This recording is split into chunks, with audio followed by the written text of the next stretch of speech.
We talk weeklies after the talk on WPPMLP Philadelphia 106.5 FM. We talk weeklies after the talk. So we got a dynamic show for you today. We got a special clip that I'm going to show a little bit longer than a clip, but I'm going to give you opportunity to see something that I had the opportunity to go and view. Shout out to FashionCon Philly. I had the opportunity to go to FashionCon Philly and see a dynamic panel, right? Everywhere from thought leaders to AI specialists to designers to people who have been in the industry for decades, like Fern Miles. Fern Miles was the creator of New York Fashion Week, so that was a special piece to see her having a conversation with Milan Harris. Milan Harris is the CEO and founder of Moulin Rouge, right? Moulin de Rouge, right? And so that's a incredible fashion line here in Philadelphia that, I'm just super excited to see her work. So she actually had the ability to sit down on a panel, have this in-depth conversation with Fern Miles. Now, Fern Miles have seen thousands and thousands of different lines from different designers. And so it was great to see this conversation juxtapose someone from, say, for example, the hood to, elite status, right? That Firm Miles is. And so I'm going to play this clip. I want y'all to tune in. After the clip, we'll talk a little bit about it. But of course, we got good news and bad news. We got the sizzle. And we got, of course, the beautiful Class Lady Sparkle, the beautiful sizzle. And of course, my guy Power in the building. But before we do anything, I want y'all to take a look, take a watch, and we'll be right back, y'all. Explore entrepreneurship, authenticity, and the ever-evolving world of fashion. From the runway to the retail, from Philly to the world. And with that, I'm pleased to welcome to the stage Milan Harris and Fern Miles.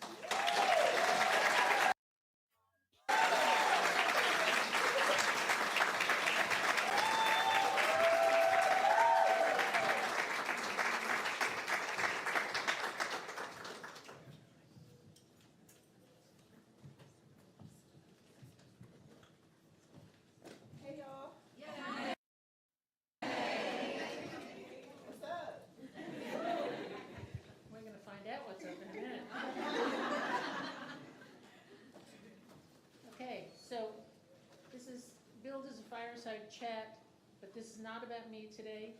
That's another day, another story, another time. We're here to explore and learn from Milan about her. Can you pick up the mic? How can you? That helps. Did you all hear what I said already? Yes. Okay. We're here to talk to Milan and find out about her journey and her rise and kind of what Conrad said, how she, right here from Philly, created this unbelievable brand and what you all can learn from it. Now, can you all see her? Because that hat is putting a dark shadow on her face. Lift it up a little bit. How about now? Yeah. I mean, you look too good to be in the dark, and nobody can take pictures. They won't see your eyes. So fix that. Thank you. Listen to the godmother. You gotta listen to the godmother. Yeah, you gotta listen to me. Okay, so you were born and bred in Philly. Yes, I was. West Philadelphia. And where do you live and work now? I live in Atlanta, Georgia. I have a headquarters in Atlanta. That shadow is killing me. Is it killing you on her face? So y'all, I would take off my hat, but obstacles. But I was getting. Listen, y'all, my entire brand was built off obstacles. So of course it was obstacles yesterday. I was getting my hair braided, and the lady that was braiding my hair was pregnant. So she started having pain from fibroids, and she literally, I'm like, you got to go to the hospital. So I didn't get it finished. I got on my head. I wasn't not going to show up. What? Could you turn it around like the baseball players? Like put the brim in the back and put the. How about this? Because it's not. You'll be able to see it. You'll be able to see that it's not that. You got to keep your head up. All right. Thank Okay. you. Tell us about your name, Milan. How did that happen? Your parents go to Italy or something?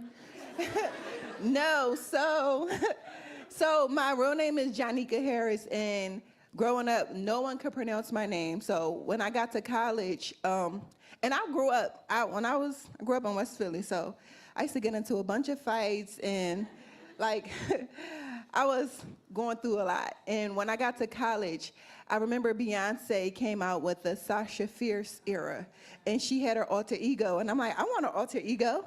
So me and my friend, she came up with the name Milan, and I'm like, oh, I need a last name. And she was like, Rouge.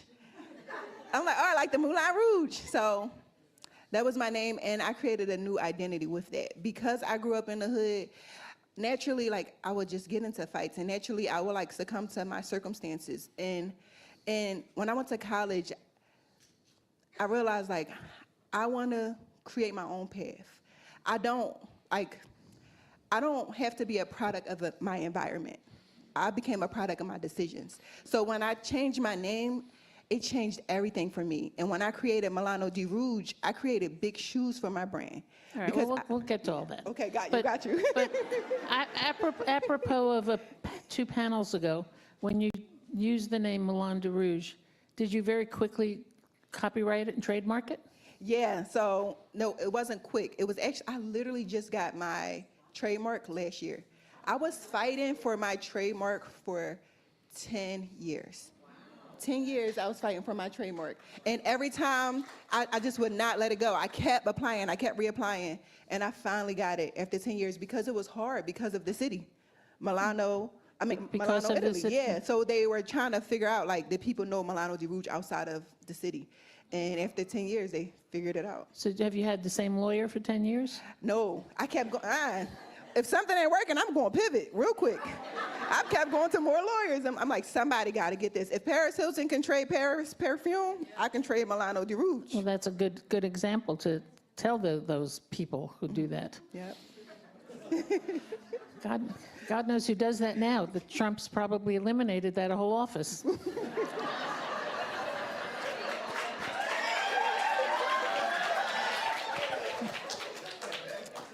Okay, so Milan, you started selling T-shirts out of the trunk of your car, is what I read, in Philly.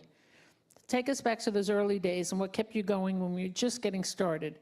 And you know that's how Tommy Hilfiger started also, selling jeans out of the trunk of his car in Elmira, New York. Wow, yeah.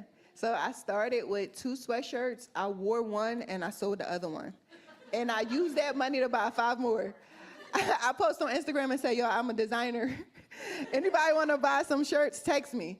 And I would drive around Philly delivering shirts out the trunk of my car in Conrad. Look at this trunk Conrad created. So when I walked in, I was like tearing up because it's just such a beautiful memory. And I remember, so as I was growing, as I was trying to grow, I started to like dedicate certain days to where I would deliver items, and then I started to dedicate certain days where I would work on the brand. And I remember, I'm like, all right, Tuesdays and Thursdays is gonna be my days I work on the brand. And I remember people was texting me and they're like, what you think, my money no good? Like, I'm like, no, I want your money, of course, but I wanna grow my brand. And I'm trying to figure out this thing out. Like, it wasn't no roadmap for me. I'm just trial and error. I was on YouTube University, so I was just trying to figure it out. YouTube University, I love that. Yeah. Well, I'm glad you clarified. I didn't know why this car fender was here. I thought this is a strange decoration for the stage, but it has meaning for you. So thank you, Conrad. Okay, so how did growing up in Philadelphia shape your vision, hustle, and entrepreneurial mindset? Growing up in Philly, it's hard. It's not easy.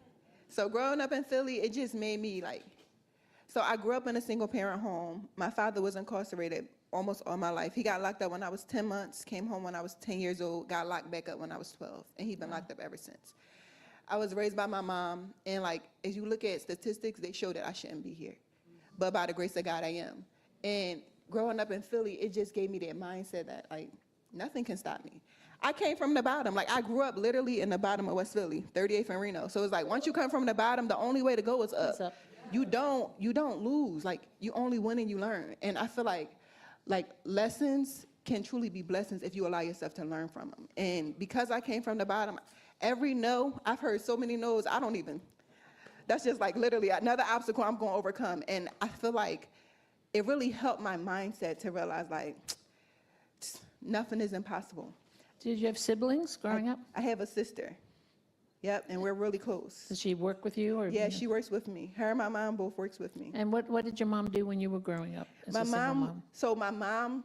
My mom actually was the reason why I knew that like anything was possible. My mom had 2 kids, single mom. She was a nursing aide. She was working with the mentally disabled, and she ended up going back to college. So she dropped out of school in the 9th grade when she had my sister because people were teasing her. And at the age of 28, she decided to change her life. So she went to school full-time and she worked full-time. And I remember watching her do it. And I'm like, if she could do that, 2 kids, single mom, what's stopping me? I don't have any kids. The only thing stopping me is me. And just knowing that, like, she sacrificed her life for me to dream. So I had to go hard. Nothing was stopping me. And she's a registered nurse. She has a master's degree in business. Fantastic. Yeah. Is she still here in Philly? She lives in Atlanta with me. She's moved to Atlanta. She lives with you? Yep. Big house. Big house. She's making good money. She could have a big house. Okay, you've said your mission is making dreams a reality. When did you first believe this dream of yours could be more than just a side hustle? I believed it when I first created it. I set big shoes for Milano Di Rouge. And like, when I used to tell people, I know they thought I was crazy. When I started Milano, I used to do hair. I was a mediocre hairstylist. And people only came to me for like the advice because I would talk to them while I was doing their hair. And I would take photos. When I started Milano, I was my model, I was the stylist, I was the photographer, videographer, web developer. I was doing every role. And any role, like any skill that I acquired while I was growing my brand, I would call myself this. So I was like, oh, I'm a photographer, y'all. Anybody want pictures for $50? Anybody want their website done? Because I was trying to make money at the same time. And I remember one girl was like, what? She's a photographer. She's calling herself a stylist. Which one is she? And I said, whichever one gonna make me my first million. So, and to be honest, all of those skills that I acquired along the way, it really helped enhance my brand. And when I started to hire people, I knew exactly what the role entailed. So I knew when they weren't doing a job. I knew when they were doing a job. It actually helped me to become a better person. So all of those things along the journey is really the journey. The joy is in the journey. It's all about the journey. Yeah. Okay, you opened your first flagship boutique on Broad Street. What did that moment represent to you personally and for the Milano Di Rouge brand? That moment for me, it represented a lot. It represented to me that like a young black girl from the hood could do anything.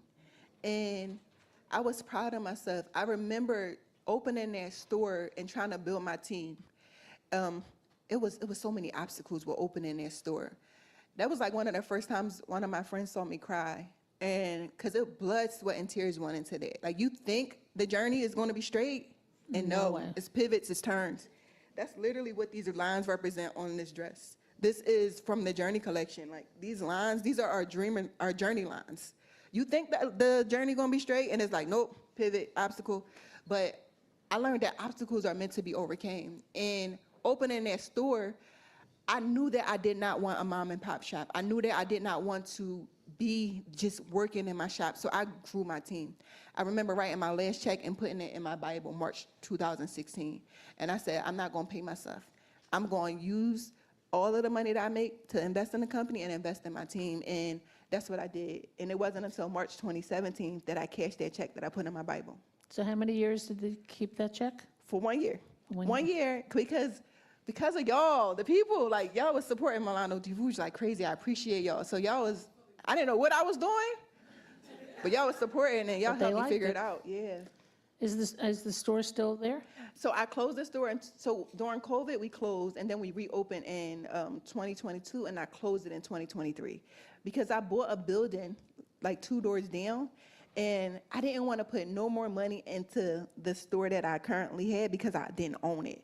And the building that I bought, they were just giving me such a hard time with zoning, and they still giving me such a hard time. And I'm like, okay, until I get this building zoned, this store don't currently represent where we are as a brand. And I don't want to reinvest any more money in it.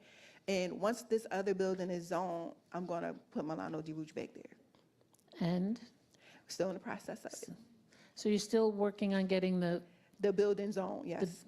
zoned? Yeah, zoning, yeah. So it's not zoned for It's not commercial? zoned for, re- no, it's mixed use, but it's not, we're trying to build, we want a bi-level store, and we want to build another floor. So we got to go through a lot of process. So you still have another tough lawyer to work with that. Yes. Another obstacle. So any prognosis of when that might be? So we got to go through the historical committee. Ooh. Yeah, they don't really want us to build up.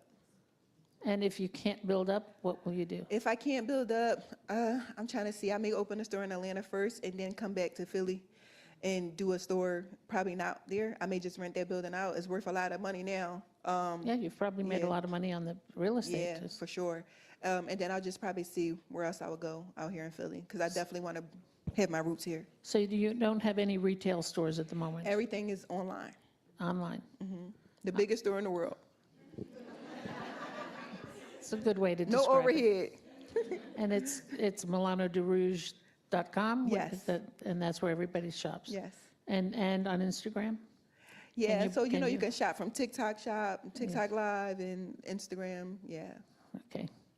Okay, so how did your time at the Philadelphia Fashion Incubator, who is our host today of creating this event, in 2015 shape your brand and business strategy? I feel like I learned the business beyond the business. Like, I was in hustle mode when I first went to the Fashion Incubator. I remember my first day applying. It was in Macy's, so we were inside of like the customer service department, and it was this little old lady, and my clothes was on a rack, and I remember she was like, "Ooh, these clothes are hideous," and I'm like. She was a customer though. She was just going to like put in a complaint. I'm like, oh my God, I know I'm not gonna make it into this program now. Oh my God, I'm ready to leave. But by the grace of God, I was selected. And I learned so much about the business. I remember being in that program, taking so many notes. And at the time, some of the advice that was given didn't even apply to me. But I would take so many notes because I knew that one day it would. And I would also share the resources with anybody that was building at the time. Yeah, I learned so much. Is there one thing that stays with you that you say, I learned that there? Yeah, just knowing like how the resources from the city. So that, I remember they had some of the city officials come and just showing like, it's like a camera security program. So I'm trying to figure out paying for my cameras, how I'm gonna pay for my cameras, and the city will pay for your cameras. The city will pay for the front of your exterior in your store to get done. The city will pay for some of the interior in your store to get done. I didn't realize how many resources was out there, to be honest. So it was just so many resources that I've gotten from there. Yeah, it's been my experience that the Philly community and city has been very supportive of the fashion industry here. In all the years I've been coming to Philly Fashion Week, there's so many opportunities. So that's great that you learned that and took advantage of it. Well, I didn't take advantage of it because Not yet, but because I'm a Taurus, and I'm just like, when I want something, I just do it because it's a process. So, but if y'all do want it, y'all gotta know that it's a process, but y'all can start the process now. But once I knew it was a process, I'm like, all right, I'll do it later. I'll just pay for it on the front end, but yeah. Fantastic. You built Milano Di Rouge into a streetwear powerhouse. How do you define luxury in the context of your brand? It's the experience, it's the quality. I don't know if anybody in this audience ever experienced Milano Di Rouge, but the quality is top tier. People say it feel like a warm hug, like our denim, we get our denim from Italy. The quality of our clothing is phenomenal. Like, I don't know, is there any Milano dreamers here? Yeah, y'all can speak on the quality, right? And before, the quality wasn't that great, so we had supporters when it wasn't that good. And I knew like, okay, I didn't let that stop me, because sometimes people want to have things so perfect before they can start. And I know people now that from 2012 when I first started that was supposed to start with me, they still didn't start because they want things so perfect. I just started, and I learned as I went. And I thank y'all for supporting me when the quality wasn't that great, when it was just a message. Y'all believed when it wasn't the best, and y'all was a part of the journey, and y'all watched it grow. That's brave of you to keep going out there while you're still refining it and working through it all. And I was criticized, too. Well, who doesn't get criticized? Exactly. Yep. I The mean, best. Yeah. Okay, you're not just building a brand, you're building a community. Why has giving back, especially to students and moms, been such a vital part of your business from the beginning? So the way my mom raised me, we always gave back. Even when we didn't have much, we would literally just, even like our old clothes, our old shoes, we'll make sure, like we wipe them down, put them in, make sure they was up to par, and we'll go back and give them to the Goodwill. So like I was just always raised to give back. I feel like God blessed me to be a blessing to others. So it's only right that I give back. Good for you. Can you also share what inspired you to start the Mama Mary? The Mama Near Club. Say that again? Mama Near Club. Mama Near. That's a hard word, Mama Near. Can you all say that? The Mama Near Club. I started the Mama Near Club when I was pregnant with my son. I was learning so much, and I didn't realize how many options that we had. Like growing up in the hood, options not really presented to you. You just feel like you got to follow suit with whatever people say you got to do. And as I started to do my research, I'm like, okay, a lot of people could benefit from this information that I'm researching. So I would just share all of the information that I was learning so other people can realize that they got options. It don't matter where you're from. It don't matter what your income level is. You got options. So describe what the Mama Near Club is. So the Mama Near Club is a club for moms that's on a mission to make their dreams a reality. A lot of times when you have kids, you feel like your world is over. And no, that's when your world just began. Because like, the true blessing to your children is a mom that's fulfilled, So I don't believe in stopping your dream for anything. You got to figure out how to balance both. And I don't like to say balance because when you think of balance, you're thinking like this, right? And you just never really steady. I like to harmonize, like see how it can all flow together. And I just think that as a mom, you don't have to stop your life. Men don't stop their life when they have kids. That's when they go harder. And I feel like we can do the same thing too. So that was that. It was just to encourage moms. You got this. Listen, you got this. You done birthed a whole human and you figured it out. That's the hardest job in the world. Nobody ain't tell me that. You have to figure that out. I'm sure you could figure this business out, You have Wharton in this city. I think she's at her own Wharton Business School here. You should be doing a case study there if they haven't invited you yet. That would be nice. I did want to get an honorary degree. I hear if you ask for things that come true. God, are you listening? Somebody in this room must have a contact. So we'll follow through on that. Y'all hear the godmother. Uh-huh. So how old is your son now? He's 4, about to be 5 years old. Any more in the? Not until I'm married. Oh. Yeah. And that'll be a Papa Year Club or something? Okay. You've been intentional about storytelling and showing the behind the scenes of your journey. Why was that transparency so important to you? Because I believe that people want to be like the most successful people they see. Again, I'm always going to go back to my roots. Like growing up in the hood, a lot of people aspire to be drug dealers or CNAs and COs. Those were the 3 jobs that I hear most people around me growing up wanted to be. And that's because those were the most successful people they saw, So like when you are in the hood, those are the lifestyles that afford you to live good, but you're still in the hood. So like naturally, you want to be like the most successful people you see. And once I got on Instagram and I started to see like the girl bosses, the Mings, the Karen Civils, they was buying Bentleys and they was like getting mansions. And I'm like, oh, okay, it's another level. I didn't see that. And when you don't see it, you don't know that it's can't possible. believe it, yeah. Yeah, so I'm like, okay, I want to share my journey. I want people to know what's possible. And when you see a young black girl from the hood doing it, you're like, okay, I can see myself in her. And if she did it, I can do it too. I was very intentional about doing that, and that was my goal. It was always my goal to be able to inspire people because I feel like it's so much talent in the hood, and I think we get overlooked. And I think that we just don't know what's possible. If we did know what's possible, man, we would unlock. It would unlock another, I'm telling y'all, That's why I'm happy y'all here. I want y'all to be here. Don't just be here to be here. Take notes and apply it, because you got to go home and you got to change your family. Who are some of the other people you would, Seriously. who are some of the other people you aspired to follow in their tracks? Beyonce. Yo, and I tell you, because I just see how hard she worked, and I just feel like, yo, like, Beyonce, she doing it, she's changing the game. And the way she changed the game, the way she inspired me, the way, like, just watching, like, whenever I do a fashion show, I will watch her videos and just see, like, I watch her documentaries, and it just pumped me up, like, all right, cool, I'm about to take this, I'm about to do this, I'm gonna make this happen. And I remember having a fashion show. I had a sold-out fashion show with 2 sweatshirts. Like, literally just walking down the aisle, and I was mixing and matching with different pieces, and I sold tickets, and it was just like. So how many times did those 2 sweatshirts walk down the aisle? All like, back and forth, back and forth. But it was 2 designs, sweatshirts and t-shirts, and I would just like mix and match with like suits and just showing you that you could wear this t-shirt and sweatshirt with anything. I had such a belief in myself that I didn't care what no one thought of me. And you gotta be like, people can say you're crazy, but you gotta be crazy to believe in a dream that nobody else can see. QVC, you're crazy if you don't take her. We're just over here nodding like she's killing the game. Yeah. Oh, thank you. You're just so authentic and so transparent. She can sell anything. Which is so nice. Thank you so much. She can sell anything.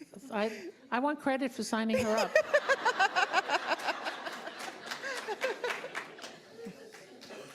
Okay, let's see, where am I here? Storytelling.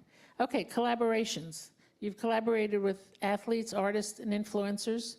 How have they helped shape the voice of your brand? But before you answer that, I'm going to go back to Beyonce, because when I was at the CFDA, we used to have the CFDA Awards, and there'd be an after party for the younger ticket buyers, and we always had some entertainment. And we had Destiny's Child when nobody knew who they were. Wow. Nobody. And it was like, who is this group? And they all could not have been sweeter. Oh. You know, and years later, I did a fashion show on TV on Bravo. It was called Fashion Show, on the season between Project Runway being off the air because they were renegotiating. So it was Isaac Mizrahi, Kelly Rowland, and myself were the judges for this series. And Kelly has been just a sweetheart and a friend. Oh, So- I love Kelly, yeah. Yeah, so wow, that's amazing. That's my little Beyonce story. Wow, that's so dope. Okay, back to now the athletes, artists, influencers who've helped shape the voice of your brand. Tell us about some of those. Yo, so I don't care about hearing no. I will be DMing like celebrities, artists, anybody, like, hey, I have this brand, Milano Di Rouge. It means making dreams reality. That's what you're doing. Can I send you a package? And some people say yes, we send it to them. Some people said no. Some people years later, they will. I remember one artist DM'd me like 4 years later, like, you still got that package? I said, I sure do. So yeah, I would just message people like, hey, I'm trying to get my brand out here. Like you never know how that go. But I feel like more importantly, showing the customers. I always showed Spotted in Milano with my customers, and people, like, you know, representation matters. So when they see different people, different sizes, it really helped grow the brand. So if I DM you, you'll send me a package of clothes? Absolutely, I'll send you a package. Call my people. Absolutely, I would love to have you in some Milano. I look forward to that. Okay, you have over, I don't know if this is still the number, it's probably increased since this was typed. You have over 1.4 million Instagram followers. Yes. What advice do you have for creatives trying to build a personal brand that feels both authentic and aspirational? I feel like the most important thing when building a brand that's authentic is make it truly authentic to who you are. Like, everything that you love, put it into your brand. When I started Milano Di Rouge, I didn't really just start selling shirts. I sold an experience. Like, everything I genuinely love, I made it a part of my brand. I always wanted to have my own magazine. So we created an app. And with the app, we share motivational advice. Every morning at 10 a.m., you're going to get motivational advice. I love to entertain. So we had a fashion show every year, except a few years because of COVID, but we had a fashion show every year. I love poetry. like people from the hood, like we didn't really get to experience poetry. And I'm like, all right, we gotta have this poet because I know that we would love it. So everything that I genuinely love, I tied it into my brand. So that way I can love waking up in the morning to do it. You know, when I don't feel well, I'm working hard because I genuinely love what I'm doing. So the authenticity is because I made it me. And every obstacle, every challenge, I just embraced it and I shared it. You know, it was a part of the journey. So like whatever it is that you're doing, if you want it to be authentic to who you are, you don't necessarily have to have a brand that represent you. But if you do, just tie in the things and the elements that you love. Like sometimes people will be like, people won't understand this, but your vibe will help you find your tribe. Your vibe will help you find your tribe. Write that down.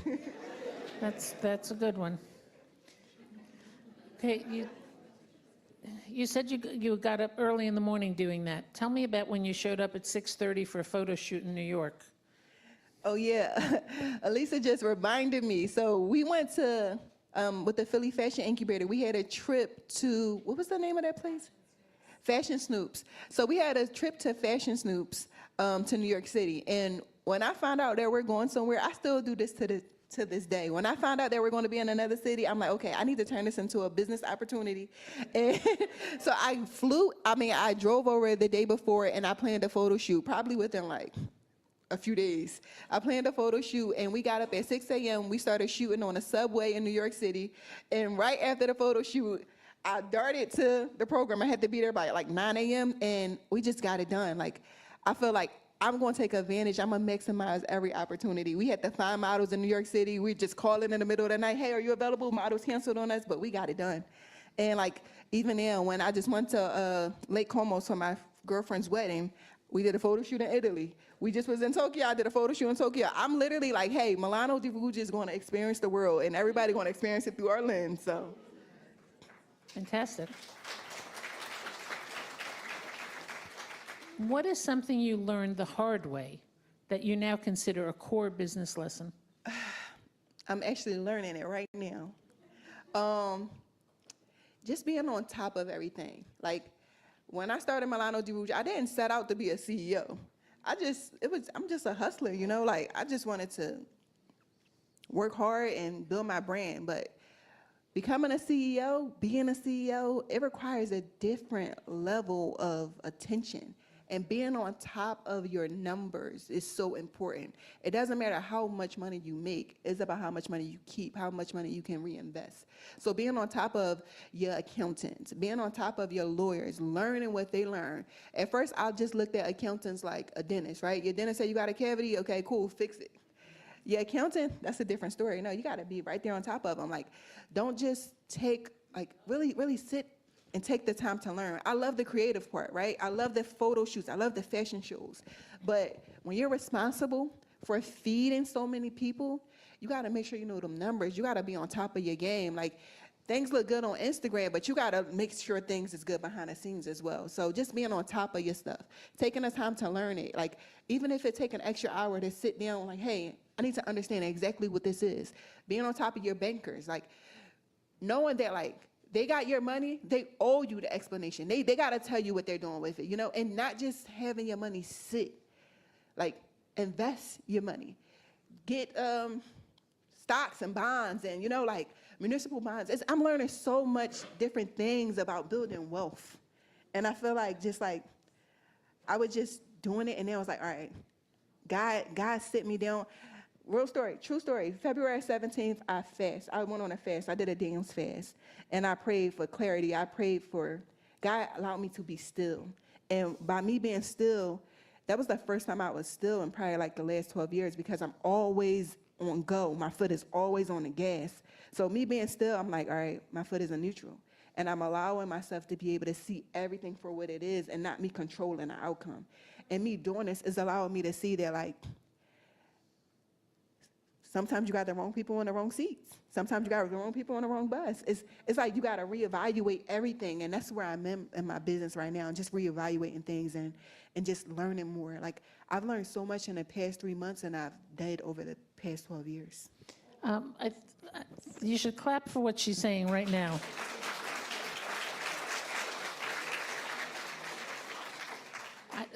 I can't stress how important what she just said is, because so many creatives just want to be creative and they don't pay attention to the numbers. They don't even know how much it costs for them to make what they make, what the fabric costs, what the trim costs, what the time costs, what the people cost. And they just arbitrarily will put a price tag on something. The numbers it's all about. You're watching WPPMLP Philadelphia 106.5 FM. We talk weeklies after the talk with your boy Charles Gregory, the beautiful, classy lady, and the beautiful Lauren Sizzle. We'll be right back, y'all. To learn that, to see the spreadsheets, understand them, and know what the accountants and the bookkeepers and the bankers are doing, because it's your money. And right now, invest in real estate. Forget the stock market for a while. But, because, keep the buildings. It's absolutely, because it's a rocky time, and that's something, I don't even have that question in here because it wasn't an issue when I was writing this. Like how you deal with now, what's happening with the tariffs and with all the businesses, and do you make things overseas? Yeah, we do make things overseas, and so I just hired this amazing company, DFMG, and they're like, okay, we gotta get our stuff out of China. We can't just rely on one country, Absolutely. So we're looking at Bangladesh, Cambodia. We're looking at other places right now because All right, y'all. All right, y'all. How y'all doing today? How It, y'all doing? We coming around of that. And so I just wanted to give y'all a little taste. It's about 15 minutes left in the actual video that y'all can actually see. If y'all go to We Talk Weekly right now, wetalkweekly.com, and go to my corner. It's called the Charles Gregory Fashion Corner. Scroll down a little bit, you'll see the exclusive video. And so that way you can make sure you see it uninterrupted. You can see it without all of that stuff around it, as you can see the exclusive interview. Let me take that right down. But I wanted to just put that up because I thought that it was a very interesting and dynamic conversation with someone that was coming from Philadelphia. Milan, I think she did an excellent job in promoting and sparking her brand. There's a lot of people in Philly that actually supported her. It was a very dynamic conversation, and I think that was the first conversation I have ever heard, interview I've ever heard from her. And so make sure you go to wetalkweekly.com and you'll see the official video there. Scroll down, you'll see Charles Gregory Fashion Corner. Scroll down, that's the first video there that you can watch. Make sure you like and subscribe and all that good old stuff. And I just want to talk a little bit about some fashion in Philadelphia. I think, hey, what's Sergeant I Tucker? That's my homie right there. We go way back like Boston Baked Beans and Mike and Ike's. You know what I'm saying? When I tell you, look, that's funny. Because this sister right here, I'm on a little side. This sister right here was the first person I heard play like Beethoven while this was in high school now. Like, I'm like, yo, you gotta show me how to play. And she was really good. So shout out, I ain't forget that. But real quick, let's talk a little bit about Philadelphia fashion. I think when we talk about the Philadelphia fashion scene, we are underestimated, right? We are a fashionable bunch here, and I haven't seen anyone or any group of people or city that was pushing the limits like Philadelphia does. Shout out to Philadelphia Fashion Week. Shout out to FashCon, which was the business incubator that was promoted by that organization, right, that did an amazing job in coordinating such a dynamic panel of influencers, of thought leaders, thought thinkers, of panelists of fashion entrepreneurs from boutiques like Joan Shep. Shout out to Ellen Shep, who actually runs that right now. But shout out to just Philadelphia doing a lot of the things that y'all doing. Shout out to FGI Philly. I'm actually part of the board of FGI Fashion Group International. So make sure you reach out to that. Become part of the fashion who's who in Philadelphia. And so that said, I want to talk a little bit about something that's coming up, and we'll promote it a little bit more. I'm doing a Met Gala viewing party, right? One of the faces of my organization, Fashion Television, is called Fashionably 5 TV, and Sabrina, one of the head faces of Fashionably 5 TV, is actually going to host this event.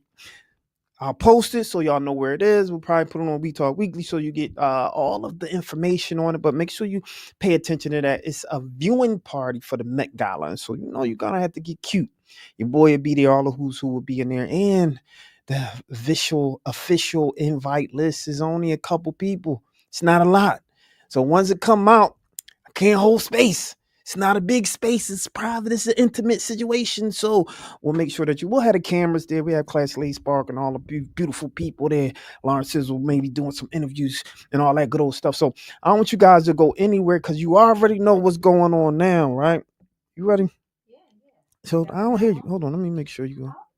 Let me give me some sound checks. Check one. There I go. There we go. I also want to shout you out, see, from Okay. We Talk Weekly in general. We're always on always on board. But that was some great footage. That was something that you actually shot, right? Yeah, we shot that. Yeah, we shot that. We Talk Weekly's in the building. Fashionably Files in the building. This is what we out there in them streets. Absolutely. We're always out there trying to get the good old folks that you might not have been able to see, that you may not have been able to witness. I want to make sure that the people get a chance. And I actually really enjoyed that interview. Okay. Cool. I like the transparency that Milan has.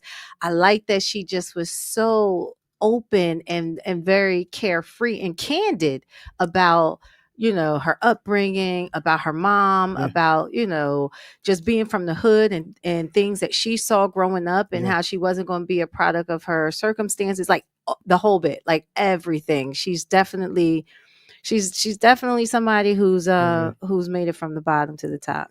There you go. Started from the bottom, now we're here, right? Absolutely. Give a round of applause to her right there. You know what I'm saying? I always said that though. If you can make it in Philly, they say that for New York. But if you can make it in Philly, you can make it anywhere. No, that's real. I've lived in a lot of different places, and it's the truth. It's the truth because you know how to talk to certain people. Mm-hmm. You know how to de-escalate certain things. It's just a way about us Philadelphians that really is a resilience there. So shout out to Milan. So real quick, before you jump into your stories, I had a couple people, shout out to Jeanette. She was like, yeah, no doubt. She was talking about that piano. I ain't forget you, girl. Then we go back. Shout out to the Bobcats. FLC in the building. Shout out to Veronica. She said, yes, I'm here for it. I think she's talking about the Met Gala experience. So make sure you come reach out. Yeah, it's going to be But for the Met Gala, you got to be different. Yeah, it is not like no ball gown type situation. It's got to be. Yeah, come with it.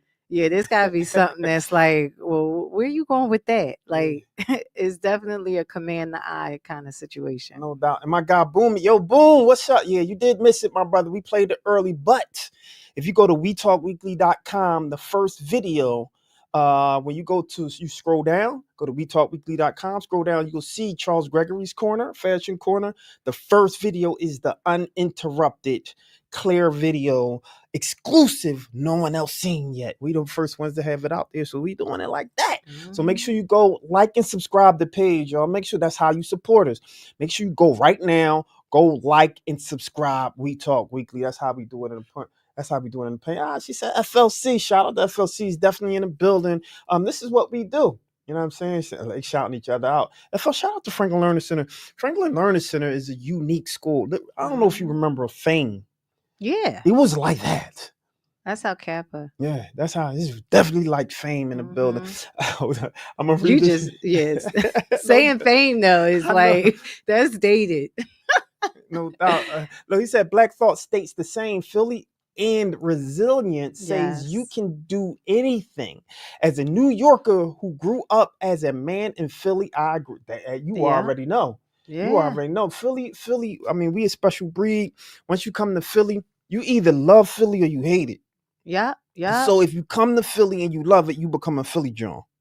You gotta say it right, Philly John. Yeah. You gotta say it right. But people know you from Philly too. I don't care where you go, how far south or how far north, they know when you from Philly. Yeah. Because New York got a different sound. They got a different talk. Baltimore got a different sound. Baltimore got the sound. But Philly just got that. We different.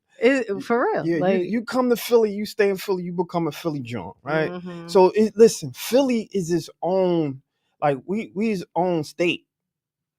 Real talk. Understand what I'm saying? We're not talking about we our own state. We don't say we from Pennsylvania. So if you say Philly, no, we don't say we in Pennsylvania. If anything, Pennsylvania and Philly. All right. And so we don't claim Pennsylvania, we claim Philly. You know what I'm saying? He's shaking his head now. Oh, what number you on? I can't hear you. You Hey, There there we you go. go. There we go. Sizzle, where your mic at? I would say What number you on, Sizzle? where's she at? She's on. Can you go to 4? Can you plug in 4? Because I think that other mic is on. And so listen, when we talk about, I'm talking, hold on, she said, Giselle, yeah, fame dancing, and she talked about FLC singing in the hallways, jumping on the tables. We did everything. You already know. She's like, you already know. Yeah. Inside Double hallways, jumped Dutch. on double What? touch. Listen, Cheering. Like anywhere we went, we would be in the cheer. We would out cheer any city. We would out jump. I was on the jumping championship. And if you turn flicked, we got a problem. So I mean, but yeah, it's like it's just staples of Philly. Yeah, like, Philly. Yeah. Look, we spend time talking about. I mean, listen, we a podcast, radio show, and television show, right? So we can talk what we want to talk. Right now, we just talk about Philly.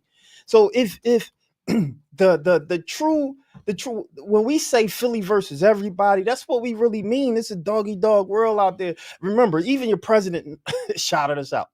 Bad things happen in Philadelphia. I mean, when the president of the United States of America shouted us out, we took it as a shout out. We wasn't offended. We were just like, yeah, I mean, bad things do happen in Philly. That's how we get down in the paint, right? Give me a shout out, Lauren Sizzle.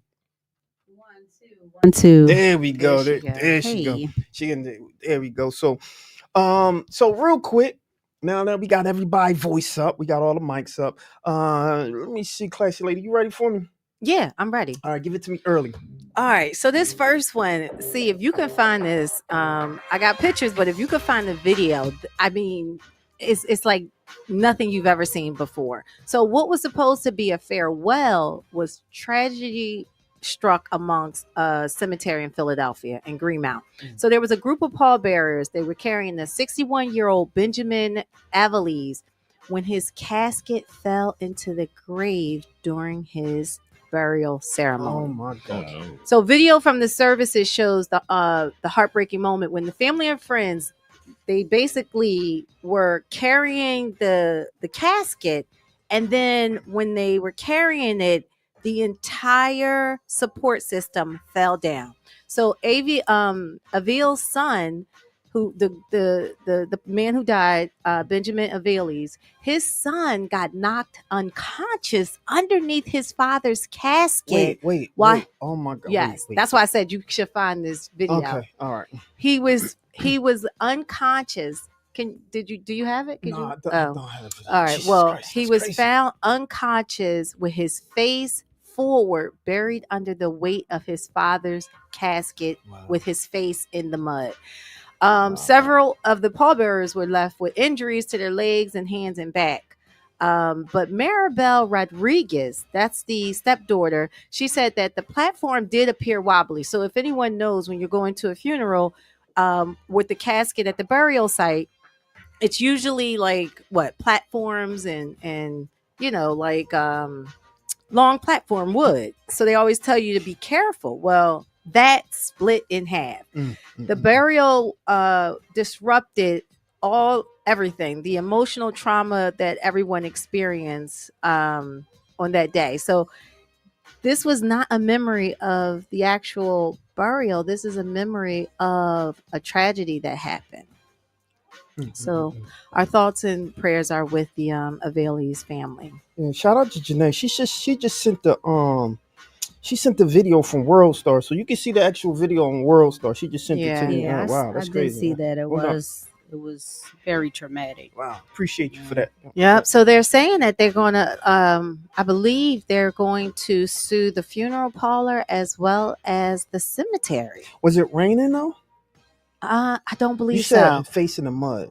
I think that It sounds may, like it may have possibly been rain. I mean, but it does. Honestly, there's a lot of funerals during the rain, That's and true. they tell you that it's usually because God is crying or whatever. But it doesn't really have that much to do with the wood. Like the wood they have metal, and then they have like the platforms. So that looks like that wasn't secure. Didn't seem like from the investigation that the wood was warped or something. It just looked like they didn't have it secure enough for people to walk on. But you did see it, Sizzle? Yeah, I did. And I saw how they were like walking across and they were Mhm. holding it. And then once they all got to a certain point, they all just went down into the Every grave. last one. And they said he was a big man too. So I think Yeah. maybe the weight was probably It was actually on Jimmy Kimmel, and when I What? saw it, and the way Jimmy Kimmel kind of prefaced it, it was not funny at all. I mean, he tried to make a joke out of it, like Yeah. right. because he was just like that's the way crazy, he was man. like when I go, that's the way I want to go with all my friends coming with me. And Oh, he made like wow. a little joke about was it, but pretty it was cool. like That was like it tasteful, wasn't yeah. funny. Yeah, Yeah. it wasn't funny. I actually That's- found not at all. the video. Yeah. So Mm-mm. what did you think of it? It looks pretty bad. I mean, it's partially negligence also. Yeah. Because if you know Yeah. you got people out there coming for to bury their loved ones, it's up to you to make sure that, obviously when they step on something, it's going to be there, because it's a 6-foot drop, Right. and those caskets are not light. Right. Mm. So Yeah. So yeah. one thing I do know, because we were talking about Philly, cha-ching, because they suing and they gonna get, it doesn't erase the memory from, their fathers. Well, it does erase it to, have it where they could have mourned their father in peace, but Yeah. their father's like, hey, you definitely, there's going to be some type of lawsuit against the Man, it's a funeral shame. parlor as well as the cemetery. They feel bad though. That. I mean, I just feel bad for that. That's Who feel bad? the funeral people, the funeral parlor people, right? Yeah. They didn't. Because the mean whole that. thing was caught on camera. Jesus. Mm-hmm. Yes. Can you imagine the amount of business they lost because of that? Yeah. Yeah, because Yeah. now people are worried about if they going to be in the funeral along with Right. family I mean, members. think about it as the son is underneath his father's Oh my casket gosh. Yeah, and it was he's knocked heavy. out. So now you got to figure out how to lift the casket back out of the grave to get the son from underneath the casket who's unconscious. That's wild. That's a lot. That's a lot. it's sad. Yeah. It's terrible. All right. Okay. Yeah. All right. Well, this next story, I don't know. I hope I got some good news up in here. Oh 'cause- gosh, here you go again. It's called good news and bad I news. know. Here's some more bad news. Now, this heartbreaking tragedy was in Bucks County, Pennsylvania. This is where an Amtrak train struck and killed 3 family members on the tracks near Bristol Station. Did y'all hear about this? No one, y'all heard about this one? You Yeah, did? yeah. Okay. So definitely give me what your thoughts are. Officials have identified that the victims, 56-year-old Christopher Cramp and his 2 sons, 31-year-old David Cramp and 24-year-old Thomas Cramp, were all involved in an incident near Prospect and Brever Streets. So the police say that the officers were responding to the reports of people that were on the tracks. A police officer approached a southbound Amtrak train initially to be reported going high speed that fatally hit all 3 individuals. So what it's being said is that the younger son was actually having a mental health crisis, and his father and brother were out there trying to get him off of the tracks. And then the actual train was coming so fast that it killed both of them. Jeez. Yeah. That's So gonna the- be on. Yep. So the mother lost her 2 sons. I think one just got married, and then her other son, and of course their father. That's devastating. Yeah, that's you're looking at tons of weight that's moving like that. Yeah, Yeah. you can't even stop that Yeah, fast. and even from me taking my CDL class, you cannot a heavy vehicle like that. You just can't stop But it. it makes you scratch your head. Now, anything we're going to talk about is in theory because Yeah. things are still being investigated. Right. But why didn't the father and the other brother jump off? Like there They- wasn't They enough said it was time. going Didn't so lift him fast. up. Right? Yeah. Say it again. Or why didn't they lift him up? Right, carry and him? yeah, it was 2 of them. Yeah. That's what I mean. Possibly, yeah. Yeah. So that's the part that's just like make it, like I said, scratch my head because like what transpired that they didn't get off the tracks in time? Yeah, Yeah, I mean, he and was having a mental health crisis, so you don't know if the young man was grabbing us. That's what I mean. Yeah. Yeah, because he So I could mean, have that could That's been. probably why they got hit together, because he Yeah. was trying to grab him and take him off. Because once again, even I mean, if they didn't hear the horn, those trains are moving pretty fast, and you really can't, especially if you in that moment like that, and you trying to get someone off. You can wasn't hear them playing- tracks though. Yeah, You but think that, but I mean that's common. I mean for us that would be common sense, right. But you know, But from what C said, you think that like a person having a seizure doesn't know because they're having a mental, it's neurologic. So they can grab the person in front of them. You know what I mean? Like Right. when you have epileptic seizures, they tell you don't stand in front of the person, just let them have their fit because they can like choke you or something and don't know that they have this lockjaw. So to your point, if he's having a mental health issue, do you think he probably grabbed his loved one and then the other person, whoever wasn't grabbed, was trying to release them and it could have. Yeah, that's hard. It's still investigating. It's so many different variables though that we probably didn't could think of. There's so many different variables of what could happen in that moment, because you know everybody in the moment reacts to something differently. So we could be saying how we will react to it, but how how mentally strong were they able to actually to handle something like that? Because that's a traumatic moment. Yeah, and I think this young man was dealing with mental illness for a while. The dad worked in mental health for a long time. It was several people that spoke out about the dad and how he was always there to, at events. I forget. It was mental health for I think kind of like Philly has the mental health, like the Department of Behavioral Health and all that. It was like it was a company, organization, I think where he was working, and he was always at the events and he was always helping people when they would be doing outreach and stuff like that. He was always there. So I think just hearing that story, I was tearing up every time because I'm just like, the dad trying to help him, like his advocacy work and everything, like he believes in supporting mental health and trying to get him, and then the other brother, and just losing the three of them is just horrible. So it's just so important that when you see a family member, friend, or somebody struggling with mental health issues, you look for those signs. When they start talking about saying little things about, depression, if depression goes on for more than 2 to 4 weeks or something like that, pay attention to how long, people are talking about sadness, depression, anxiety, whatever it is. And just, try to motivate people to get help, because it's it's heartbreaking. And to that, prayers up to the ones who lost their lives, and prayers up to the family members. Because like she said, someone could be going through something that could be like these little slight signs.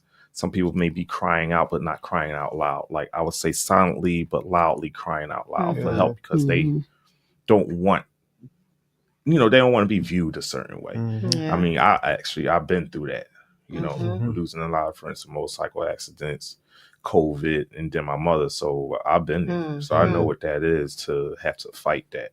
And, some people just don't want to speak out. They don't want to be looked at. And I would say in the African American community, us as men, sometimes we could be looked at a certain way, looked at as weak if we speaking up, but really it's not weak, and it takes strength to speak up. And it's a shame because it's such a stigma with that. And it's in other communities too. I've been going through a lot of trainings with, mental health support for law enforcement, people in law enforcement. And they talk a bit about the stigma and how a lot of people don't want to seek out help because of the way that they're looked at. But mental health awareness and getting help it's a part of healthcare. The same way you go to the doctors, the same way you go to the dentist is the same way you should be taking care of your mental health. I had my gym was my therapist was the gym. I know that's right. Every day. I want to shout out to Delina. She said my train from DC was delayed because of that. Oh, wow. Yeah, it was a lot Sad of trains story, that they weren't New York running. and DC. Yeah, because I was downtown and I couldn't get the regional rail because something was going on, and I'm like, what? And a lot of those trains were delayed that day. Right. No doubt. Yeah. For sure. Okay. All right. This one, I Here won't you go. say that. Here you go. It's called Good News and Bad News All right. from Classy Lady Sparkle. Okay, this is bad news for writers, but I guess good news for SEPTA. So SEPTA just dropped a bombshell, a budget proposal. So it's causing a major stir. Downtown, they were out there protesting about it. Basically, they're saying that they're going to do service cuts, 45% in service cuts, and then 21.5% in a fare increase. Yeah, so that means that right now I think it's like $2.40 to ride the bus. So it's going to jump up to $2.90 this fall. See. All right, so here's what's on the chopping block. There's going to be 32 bus routes eliminated. There's going to be 16 shortened. There's going to be special services like express rides to the games. That's going to be gone. 5 regional rail lines, including the Paoli, Thorndale, and Trenton lines, they're going to be cut. Even the Broad Ridge Spur may disappear. There's a hiring freeze starting in September. There are going to be no new drivers or no new employees. And then come January of 2026, more cuts are going to roll out. SEPTA says that these lines run on the Amtrak territory, and they're shelling out over $65 million a year just to use those tracks. SEPTA is drawn. Yeah, but yeah. So, SEPTA is drawn. and you know what I realized now? Again, we talk about Philly. Philly back in the day, if you got a job at SEPTA, if you got a job at the post office, it was like these are career changing jobs. Like this is something that would be, and it just seems like every time I turn around, because there's no competition with SEPTA, that they're always griping. Either a negotiation needs to be made, or they're just like, we're going to go on strike. But see, so what are y'all thoughts? Okay, all right. I'm not going to be long with this, but this is my thing. You're doing all these cuts. Okay, what about you? All right, let's start with the lines themselves. What about the elderly that catches the train or the bus? What about those people that live out farther? What about those people that aren't making that much money? So now you got to spend more money to get to a job to where you're not making enough money. How about that? You know, then you have every time it's an increase in their fares. It's an increase in the payment. Okay, I understand you work for SEPTA. You're getting paid a lot of money. But at the same hand, at every increase, the public is made to pay for that. Absolutely. So how is it? So what is the solution to helping people get to work or to get to these jobs? Bring in another transportation company. There you go. That's because this is like the lifeline for Philadelphia. And by them, but can you do that though? Because I don't really see other cities, metropolitan cities, where they got more than one. Delina said SEPTA is a monopoly. And you know, the funny thing is, I heard a while ago when there was another organization trying to do something, SEPTA was complaining about it. I mean, they was going to court and all type of things. They were actually pushing back a little against when Uber started, right? I think there was conversation that some jobs were going to start having Uber kind of on a payroll to get some of their employees to the job or something like that. I think I heard something like that, and that was a big deal. And so I just don't get it between SEPTA, between the parking authority, between all these people who are taking money from the folks. I have a problem with it. But you know, the other thing is that if you look at some of the writing on, if you get any notifications or any citations, look at it. It doesn't say Philadelphia. A lot of them say Delaware. Oh, right. It's a company out of Delaware, especially I believe it's on the Boulevard. I probably got to do some more research on it. But on the Boulevard, if you get a ticket from them light cameras, the red light cameras or the speed cameras, I believe the company that manages that hardware is out of Delaware. I'm not surprised, because when you're doing LLCs, holding companies, Delaware, they don't have the state the taxes on it, so that's why a lot of people create their businesses from out of Delaware. Yeah, it's getting crazy, and then they don't want to even like when you go to Vegas Vegas, I believe a lot of the buses and stuff in Vegas run off of clean energy. I believe they run off of propane. Yeah. That's why when you go out there, you don't hear anything. Even like it drives me crazy. 76. Right. Like Right. that's because they're using a cheaper compound of asphalt. Wow. Which is why we have always these potholes central. Tear your car up. Wow. I didn't know that they didn't use like regular gas. They're using like ethanol or something. I believe so. Forklifts, most forklifts are run off of propane. Oh. And I believe they use the same technology for their buses, Gotcha. which is why if you go out there, you don't really see any smog from the buses. That's one of the reasons. That's something they should consider. Well, I know SEPTA did have some buses that they were making them eco-friendly. Yeah. I know they were They doing got that. the green thing on it. Yeah, they were doing that at some point. But I'm wondering how much of this. Well, of course, I know this has a lot to do with like the federal funding, because I know Governor Josh Shapiro was trying to divert some funds from, I believe, federal highways or something like that to SEPTA, because I mean SEPTA does need a lot of work. Yeah.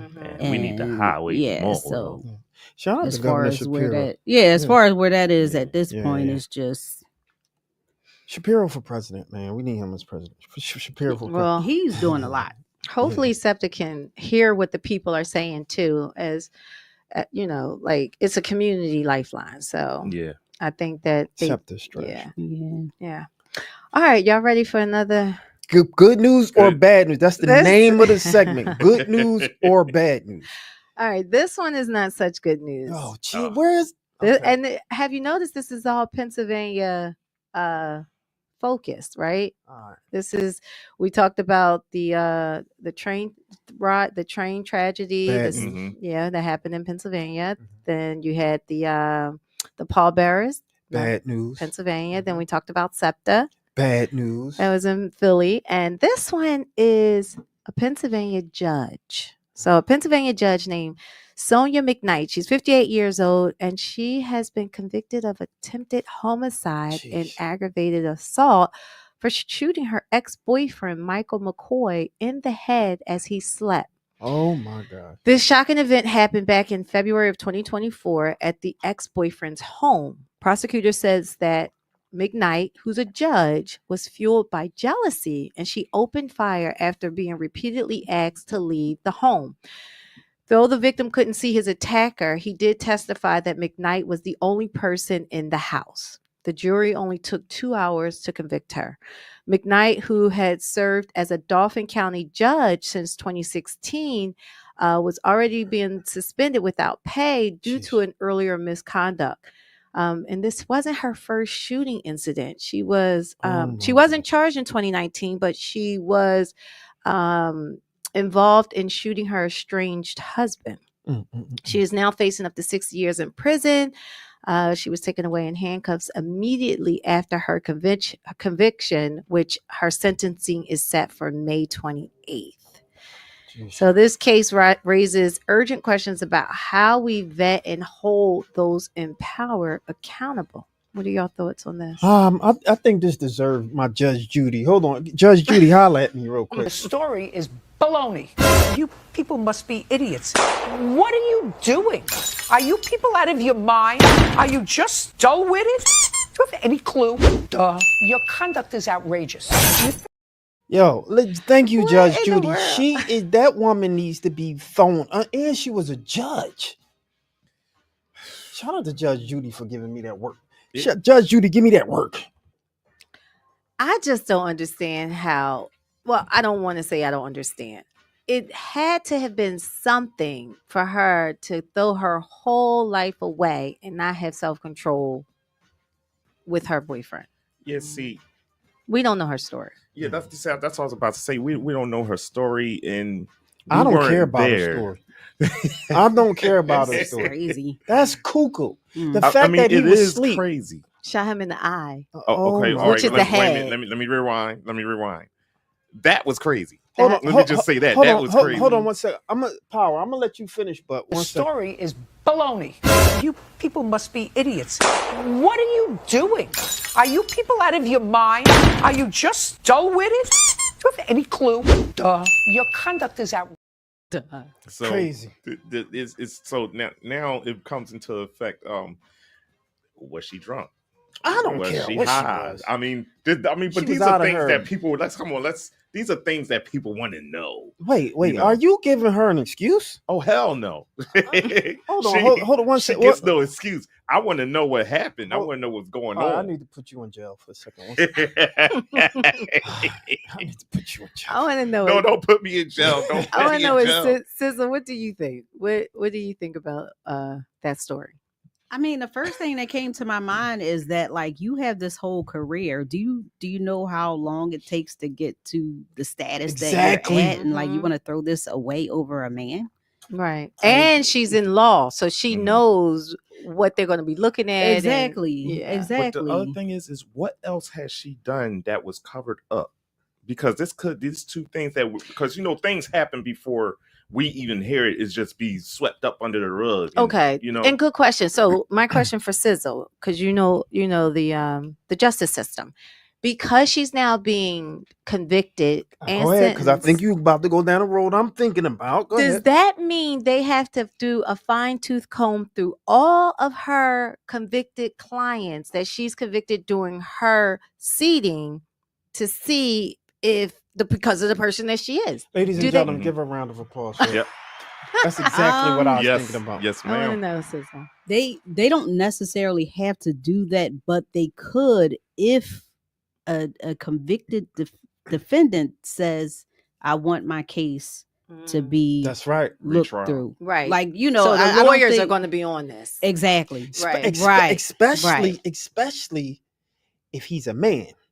Mhm. Because Oh. that makes me think, hold Because up. the husband, she wasn't convicted, Yeah. and then Mhm. now this one, and while he was asleep, meaning that whatever it was, Premeditated. yeah, it's like he wasn't enticing you. So, It's not a crime. Mhm. like if somebody's weren't- running yeah, and it's in their exactly. back, so if he's Yeah. asleep, Right. whatever it is, could have allowed you to leave Yeah. or whatever. Yeah, exactly. Okay. Yeah. So these Yeah. next few months are going to be interesting to see. Yeah, who's because gonna come up with anybody what. could say like, Yeah. "Hey, I want to file an appeal for my case because I feel like I was wrongfully convicted."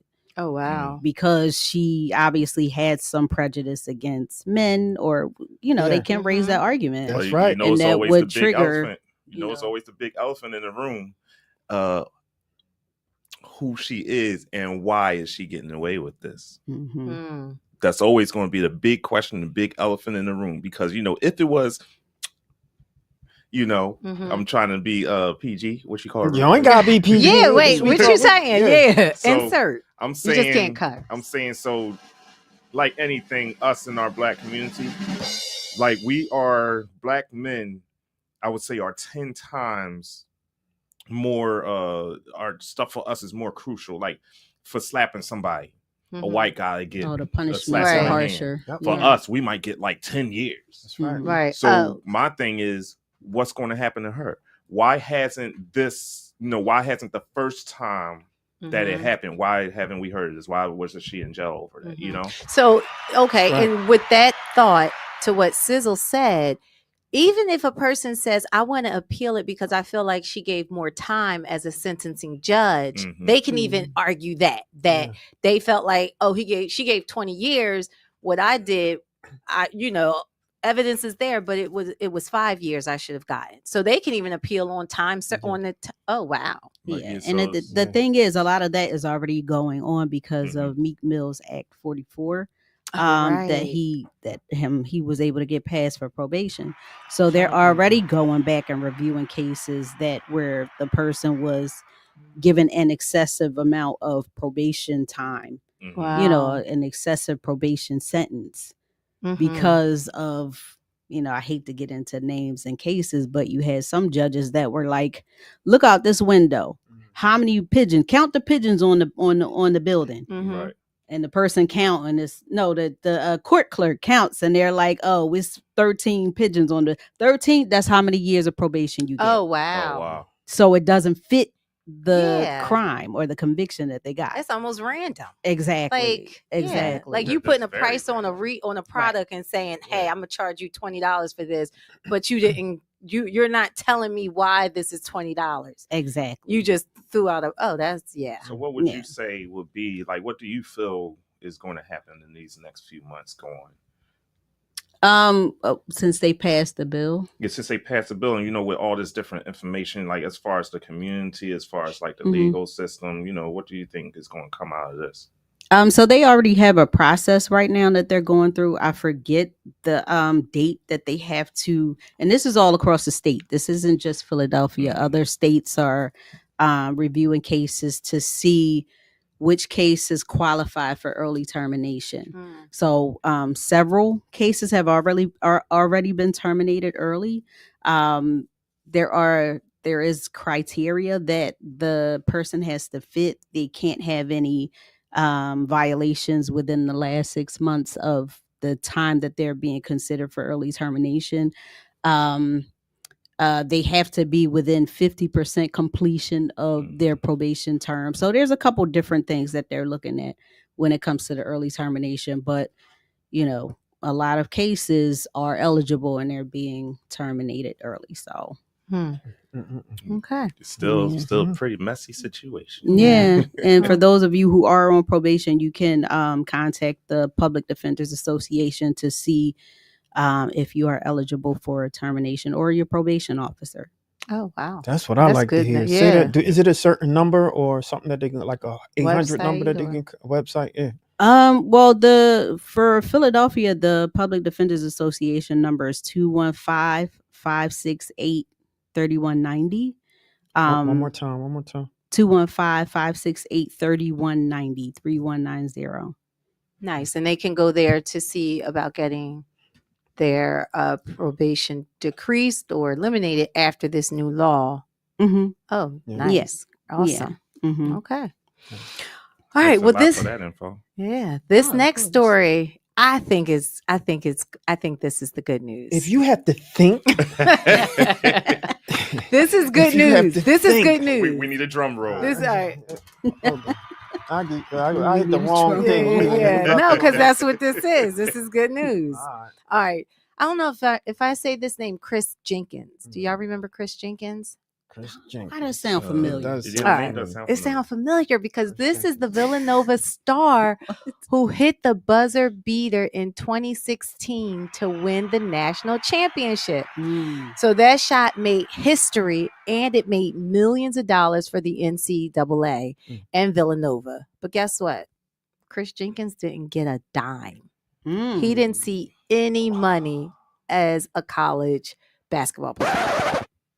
Now he's suing the As he NCAA should. and 6 major conferences for blocking athletes from getting paid during his time in college. Yeah. He says that they broke the antitrust laws by limiting his ability to profit off his name, image, and likeliness. They were actually making money off of those things, but Wow. wouldn't allow him to. That's right. Oh, yeah. yeah. Now Pay that's your that's fare, wrong. comb right your there. hair. That's wrong. right. Pay your Yes. fare. Yeah. Comb your hair. So this good news, right? Yeah, that's that's pretty Okay. good. Okay. So Well, this is that good bad stuff. this is good news. He about to get paid. We know he getting paid. We gonna Well, claim. yeah. It's the good but the good but the. What? The good but the. I just made up. So the you word. know that those NIL deals, right? Mhm. Well, he probably a lot. They're going to court for a lot of this Yeah, stuff. because they Yeah, now they that's passed the true. law now. Yeah, So that's right. Jenkins, he opted out of the $2.8 billion House versus the NCAA, which I believe you were talking about, Right, settlement to file on his own. So because they're going to court what C was just talking about, that's great. he opted out and he's doing his own That's case. great. He said, I haven't played college basketball in 8 or 9 years, and the shot is still being replayed That's right. and reused, and I haven't been compensated in any way, shape, or form. That's right. He also says missing out on the NIL money Seems set like his family funds. back financially, despite the face of one of the NCAA's most iconic moments. The NCAA has declined to comment. Of course course they they would. Yeah. would. If y'all look at that video in 2016 when he hit the buzzer, like it literally was a neck to neck, and he had to hit that winning basket in order for them to win the championship, and they're still using it. And Villanova, do you know what Yeah. Villanova is? Yeah, Like, come on, they got the bread. come on, yeah. So So now I got a question. It's Okay, it's sure. a little one. It's a little one. So now you said did they say, now if I hear correctly, you said offered $1 billion house or something like that? he opted out the 2.8 billion because the house Mm-hmm. is going against the NCAA in a settlement. Okay, So it's okay. other there's other athletes who are also suing, like C was saying, with their likeliness and everything that was being used, and they didn't get paid for it. So he opted out of being included in that so that he can do it on his own. And this also is a note to other athletes playing, because you know you have a lot of athletes today that are like their faces are all over the TVs when it comes to the games and stuff like that. So Yeah. maybe that's something. Because if I'm correct, didn't they weren't allowed to accept any money or anything while they were Right, in but college? now they have, because of this. Like now Yeah. they have passed it where, but it's also to the point where I think it's also to the point where if I can't use it, neither should you. Right. Then that's it. Mhm. Right. If I'm not getting paid off of it, why should you get paid? Like it just doesn't make sense. Right. So So go ahead. No, go ahead. No, I was brother. going to say, because it gets the university even more money. It gets the university more looks, and that's what because they want. when they go to if they go to the NBA or the NFL or anything like that, they looking at where that athlete came from. Yeah, scouts and everything. So maybe this is also a good point or tip for other athletes. So I'm gonna play this under fair use. This is fair use because we're reporting a story, and so they get funny about running, especially since this is so this was March Madness, right? And this video shows the story that Classy Lady Sparkle is reporting on, right? And so before I play this is my thing. Now, if we play this, they can quote unquote sue us for playing something that somebody else you robbed somebody else with, right? And so that's why I got to make sure that we're saying okay, fair and use. also give I guess give Chris credit. Jenkins, Chris Jenkins. Okay. 26, we giving credit to this brother for doing this, and it's an amazing shot. Let me go and put this up real and quick. the credit to March Madness, we don't own the rights to. Thank you for that. Absolutely. So here we go. Let's play this real quick. I want y'all to see this. With Archie Diacono, 3 seconds at midcourt. Jenkins gives it to Jenkins for the championship. Look at that. I just got chills. Like, look at them going crazy over look at their this. faces. It was 3 seconds all on they the saw clock. was money. Yeah. They like right. So this is and I'm explaining why this is such important, because one, look at the other coach. But I want you to see how the entire arena went Erupted. nuts. Yeah. Right. This is why this particular clips get showed over and over and over and over again. Right.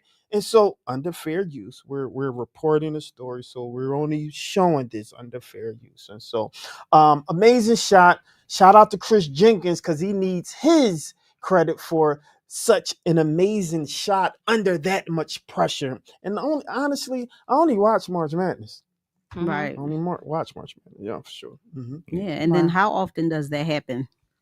Like in Right. a player's career, or Right, you right. know, To how take you often to does the it- yeah, championship. This wasn't exactly. even like a regular game. Right, This like was a regular championship. game. There was 3 seconds left on the clock, and he makes it. Exactly. Come Yeah. on. That's and you hear his name, Chris Jenkins. Yeah. So they can't deny. They yeah. can't. It's impossible to deny at this point. That's crazy. Give that brother his Yeah. credit, man. Give a round of applause, Chris Jenkins. Man. You deserve that. Well, that was your good news right there, and your bad news from your girl, Classy Lady Sparkle. And that was your good news and bad news by Classy Lady Sparkle. I'm your boy, Charles Gregory. The beautiful. Classy Lady The Sparkle. beautiful. Lawrence And Sizzle. my guy. Power. We in the building, y'all. So I don't want y'all to go anywhere. When we come back, we got we ready for the sizzle? Yep. Yeah, she said we ready for the sizzle. Let me cut to. Should we go to one? Let's go to Ella talking a little bit about some youth civic news. We had the opportunity to, work with some of these young folk that's doing some great stuff, reporting and doing some stuff out there that's specific to civic engagement. They're collaborating and researching and doing the things that they supposed to do and staying out of trouble. And that's why we love their youth. We'll be right back, y'all. Hi, I'm Ella Guanza, reporting for Youth Civic News. Today I'm just going to show you our Sunday routine on how everything goes down. So here we're on the second level at the CIC building. Here we do a lot of film productions, film programming, a lot of learning and hands-on activities. So in one of the rooms I'm about to show you is where some of the students are doing their beats, which are their stories. So right now they're researching some things and just figuring out their lines and all their fun things that they're gonna say. And then in the next room is where we're gonna film. So right now they're getting the cameras ready and all the other equipment. So when we're filmed, everything will go smoothly and perfectly. I'm Ella Guanza reporting for Youth Civic News. Back to your program. Weeklies after the talk on WPPM up Philadelphia 106.5 FM. We talk weeklies after the talk with your boy Charles Gregory and the beautiful Classy ladies, and the beautiful Lawrence and my guy Power. We in the building. So make sure you tune in to our next run of Youth Civic News.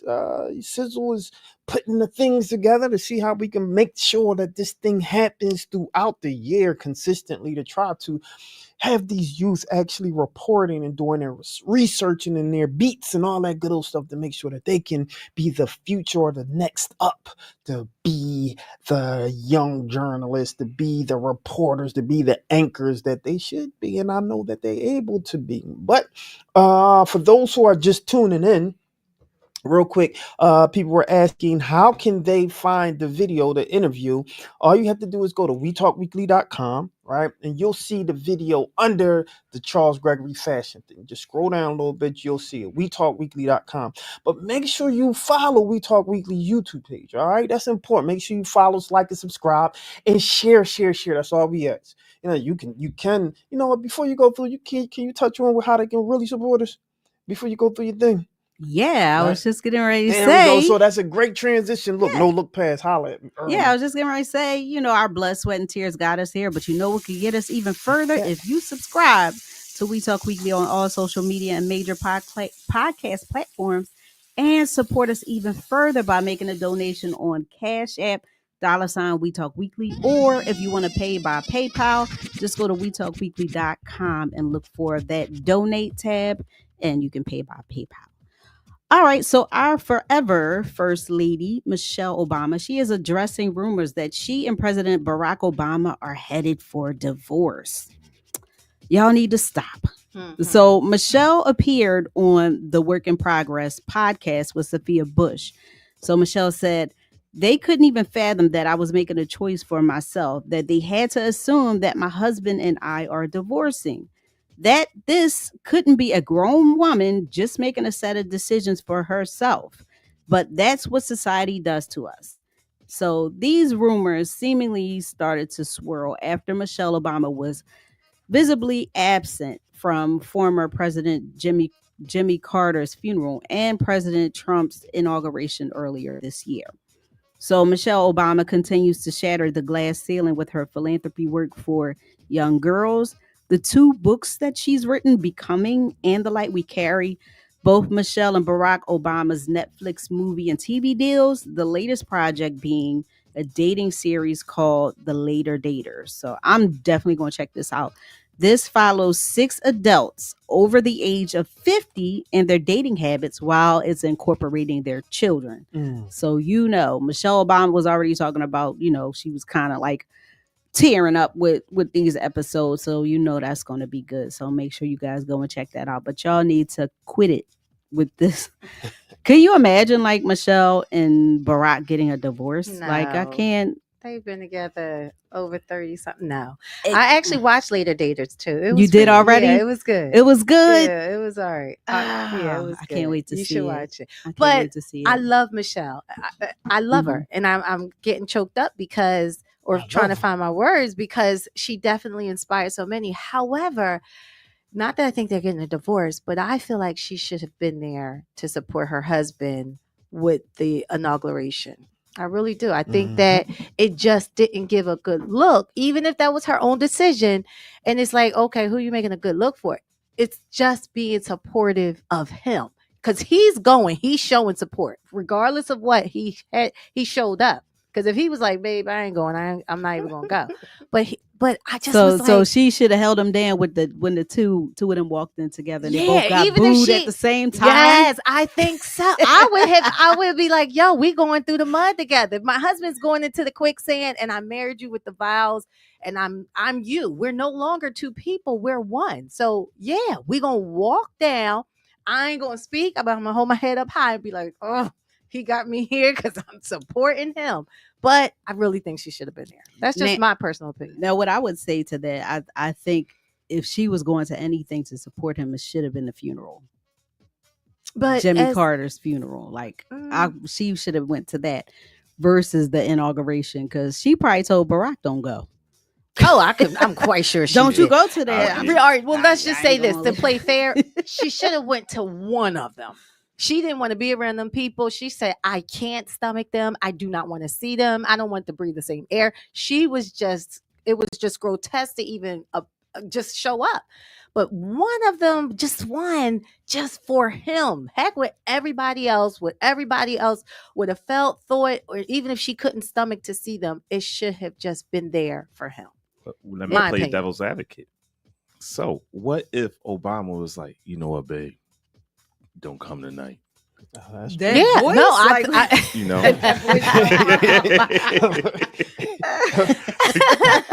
just stay home tonight, baby. He got on his Barry White. Again, I think hope for the fall.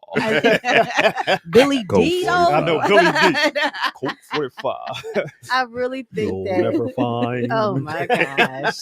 Obama was probably like, you know, Ross, you'll never find. You know, he probably was like, you know, I gotta deal with these people out here, and I don't want you to come out here, Michelle.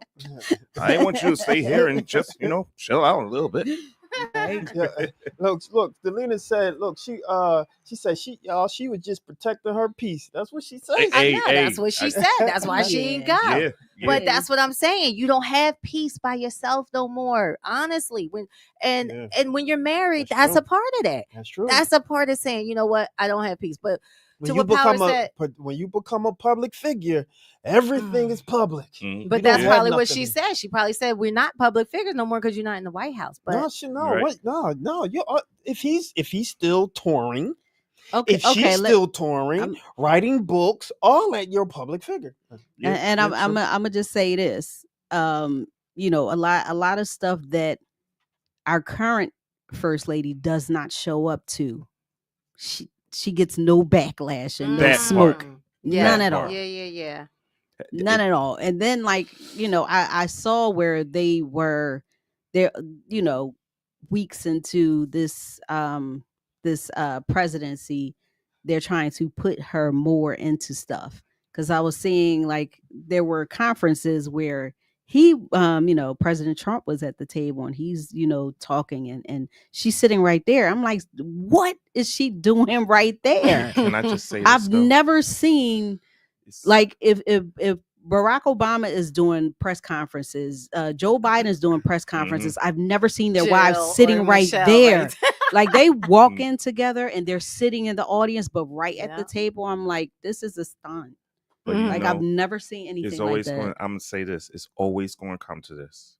Black excellence. Mm-hmm. It's always going to come to our strong, melanated women. That every time, no matter what y'all do, it's always going to be something said all the time. So, shout out to our Black queens, our melanated queens, because it's always going to be something said about her, no matter what. And no matter what, like, to your point, like, no matter what she do, They always gonna They gonna say talk something. about her. They gonna talk about her. Yeah. And I just feel bad because I know she went through a lot, and it's kind Yeah. of like I was actually not even to go down this road, but I was even surprised that Pence's wife was there. Yeah, I just feel like, And Interesting. she did not. She had no she had no comment. Yeah, you know, they ain't gonna open that box. Yeah. She said, Delina said, unless her man say it's okay, baby love. You know what I mean? Look, baby love is okay. You know, whatever she feels, whatever he feels like. I mean, look, people got their marriages, and whatever happened in their marriages is their business. We don't know what Barack said. You know, Right. I know what he did say that I was offended by. You don't be going to no black men pointing and wagging your finger, talking about, yo, you was dead wrong for that. I'm gonna leave it there, bro. What'd he do? This was during it. I'm sidebar. But I'm gonna say what he said. Yeah, baby. What? You'll never find. All right, so Delina said, "Yep, damned if we do, damned if we don't. So do what makes you happy." You give her a round of applause for that. That's right. No doubt. All right, so Carrie Hilson, she appeared on The Breakfast Club to promote her upcoming album, We Need to Talk. When she was asked if she regretted the Beyonce This Song Turning Me On, the remix. So Carrie did admit that she regretted it, and she states that she was describing what happened that day they went to record, and she said that Polo the Don was telling her, come on, you need to record. So she arrived at the studio, and he played the song for her, and she was kind of hesitant about singing it, but Carrie claims that she was forced to sing the song or her album wasn't going to come out. So she was kind of put, in that position. So she said at the time, Carrie was signed to Polo the Don and Timbaland through a joint venture under Interscope Records. So after all the backlash from the song came out, Carrie said that she didn't want to oust Polo the Don or Esther Dean, who actually wrote the lyrics. So for those of you who don't remember what the infamous lyrics were that Carrie had to sing, she said, your vision cloudy if you think you're the best. You can dance, she could sing, but she need to move it to the left. Oh, she need to go have some babies. She need to sit down. She fake. Them other chicks ain't even worth my time to talk about. Ben had dollars, boy, go on, get your money up. No, you ain't the only homie on me lined up. I ain't turning it off. I'm staying turning it on. Go ahead and tell these folks how long I've been writing your songs. I've been putting you on. Just check the credits. Can I say HOE? Just check the credits. You can say 304. Just check the credits, ho. And if you want to find me, if you want me, you can find me in Decatur, ho, because you're turning me off. I did not know she said that. I don't have a shots fired. I need the shots fired. So immediately everybody was like, oh, she's talking about Beyonce and da-da-da. That's how it, it blew up. And it just was like. And she got blackballed then. She got, after Pretty Girl Rock, I don't remember. She had a couple little hits after that, but it was just like she got shut down. And she was saying like Polo the Don and Timbaland, they went on to work with Jay-Z and Beyonce, and she just got shut out. But why she come for B? Did B come for her first? Well, what she's saying is she never even wrote that, but she was forced to sing it. So it was just like when she went to the studio, Esther Dean was already there and she had already wrote it. So she just started singing it, and she was like, I don't know about this.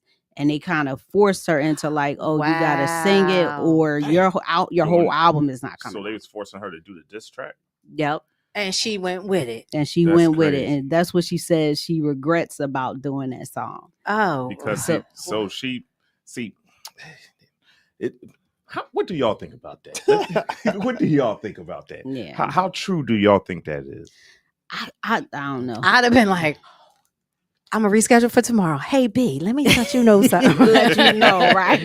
They trying to make me do this, and that. Smart. Like, yeah, I don't know. Like, I ain't telling you no. I'll be back. Right. Let me make a call real quick. Like, I'm gonna let y'all finish, but yeah, I don't know. Like, they making you drink Kool-Aid, or I don't know, or drink poison, telling you it's Kool-Aid. But the thing is, that's what the industry does with women, especially because, like, if you look at the little beefs that have come out, like, I remember it was some controversy with Lil Kim and Nicki Minaj when I think I can't remember the whole story right now, but I think they were trying to either do something together or Nicki was going to do a song and they were supposed to give it to Kim. And like, it's kind of like, seems like they strategically set those things up so that there is a beef, because who does that benefit?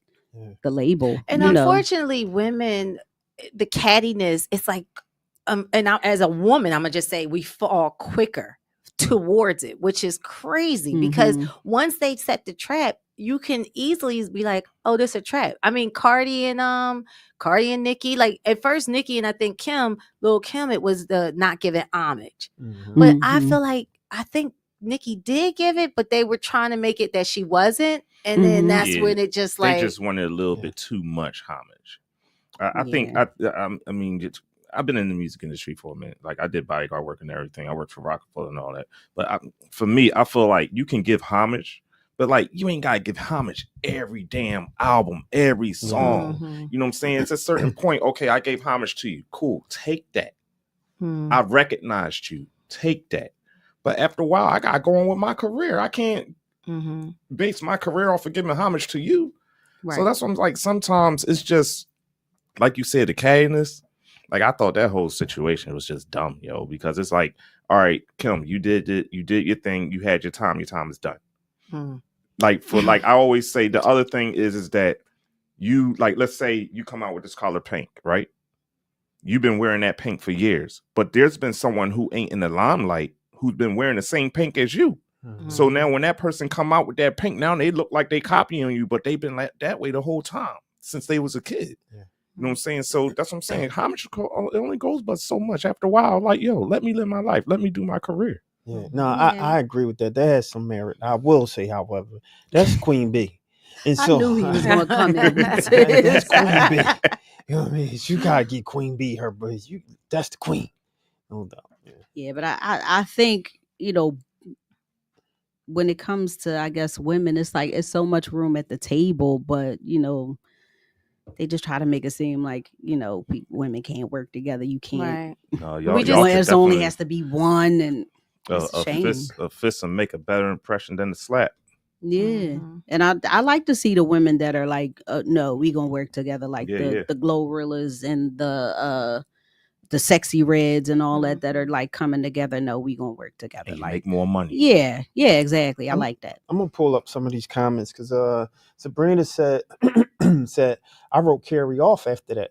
A lot of people did. A lot of people did. Yeah. Delina said, wow, that was a lot. Janae said, wow, they laughing at what's going down in the pain. He said, see the Queen B, that's Queen B. Queen B, man, you can't go on. It's like the Beehive is forever. Yeah, no doubt. Yeah, because they still coming at her, and it's not as hard as it was when that song first came out. But Esther Dean, she did post on social media, and she said, I submitted a lot of verses for that remix. One got picked, and she tried to say it was co-written by Carrie. Looking back, it was childish and it didn't age well. I see how it hurt people, especially women, and I take full responsibility. I've worked with and supported many women since, but that doesn't erase the moment. I'm sorry for my part. Growth is real, and so is this apology. That's dope. Okay, yeah, the right Esther Dean. Yeah, Esther Dean, because she was the one that actually wrote the lyrics. But what she tried to put a spin on it was that you co-wrote it with me. So Carrie Hilson hopped back in the group she chat. said, nah, I'm gonna let you finish, but she hopped back in the group chat and she said, Dean, I personally don't think this is our fight to have. I respected you on this matter for 16 years and attempted to do that again yesterday while finally expressing the truth when asked. But since you're coming to the table, let's be clear. You used the word co-write. I rewrote 3 lines in your verse, which was the only battle I won in the whole matter. But you weren't there when all this was going down and we didn't write it together. And then she states what the lines were that she wrote. So remember what I read from that whole verse. So she said, these lines are mine. Been getting dollars, boy. Go and get your money up. No, you ain't the only homie on me. Line up. So she's saying that's all she wrote. So all that, to the left, and all the other stuff. That was her. Mm-hmm. And if you do look at the lyrics, it like that line that she said she wrote, it doesn't fit with the whole thing. Right. Because it's like the whole thing is coming at females. Right. And then you got this one line talking about, boy, go get your money up and da da da. Yeah. So it doesn't fit with that. I'm so glad that it wasn't a guy who wrote this. I'm so glad. You can't point the finger at us this time. Yeah. You already know Right. But Carrie was like, you've been quiet for 16 years, but coming out only now when you felt a portion of the heat that I've been getting all this time. Right. Wow. So now people coming at Esther Dean like, Dag, so that really was you the whole time. And like Carrie been getting this smoke. But Carrie got to take some kind of accountability because it's like when you in the studio and you get that aha moment and you like, oh, wait, they talking about B.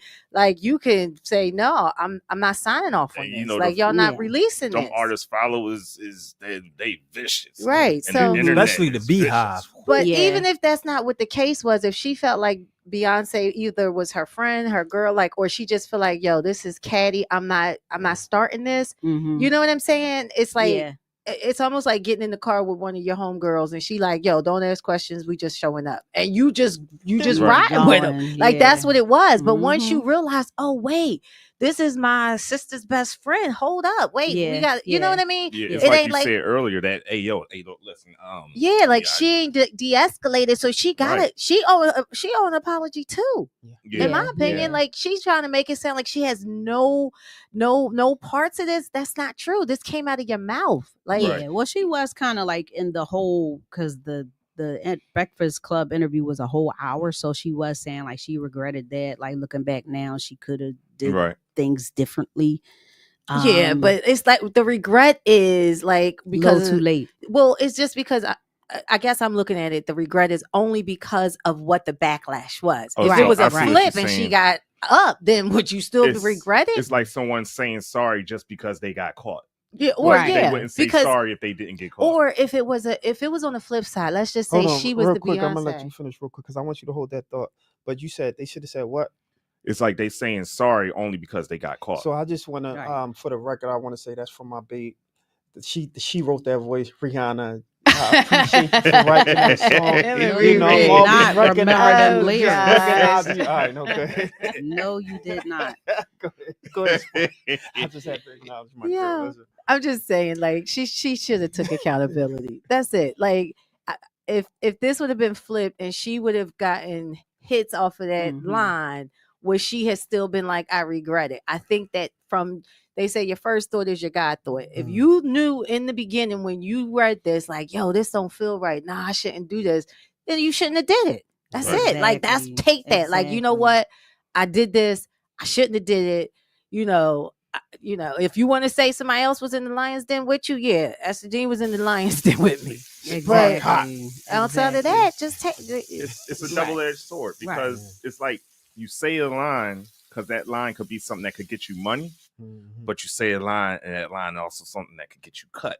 And in her case, it got her cut. Yeah, she did say that she was at an award show or an event a little while after that happened, and then Beyonce walked up to her and was like, "Hey, I'm Beyonce."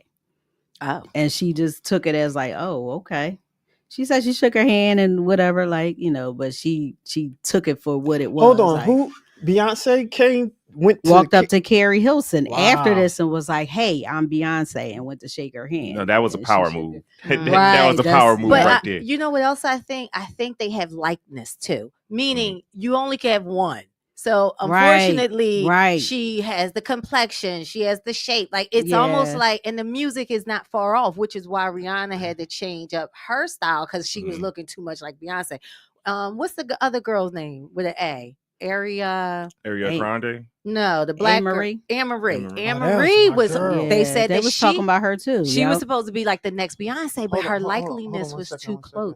Hey Marie, I just want to tell you I still love you.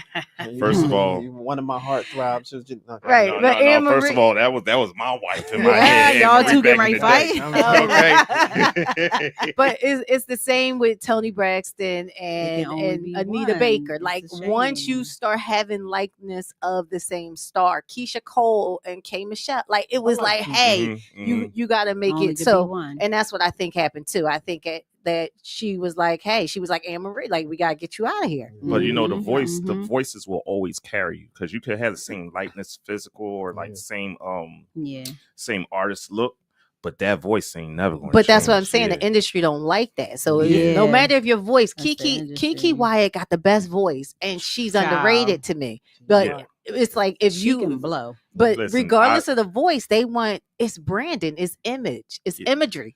I was a security escort for Kiki when she came to Philly a couple times, and when let me tell you, when she was singing in that car, that voice was so clear, so crisp. She got that. Listen, that girl, that woman got pipes. Yeah, but that's what I'm saying. Sometimes it's not the voice. It's unfortunately because they say Beyonce couldn't sing that the best, but it was her image. I don't know where they get Beyonce can't sing. I think now it's definitely matured. I think they said Mary couldn't sing, and I heard Mary at the Spectrum. Yeah, she was. You said the Spectrum. I know, right? That's going way back. You ain't supposed to go that far. Why you go that far, man? I've seen Mary at Wells. That just means she's seasoned. I seen Mary at Wells Fargo recently.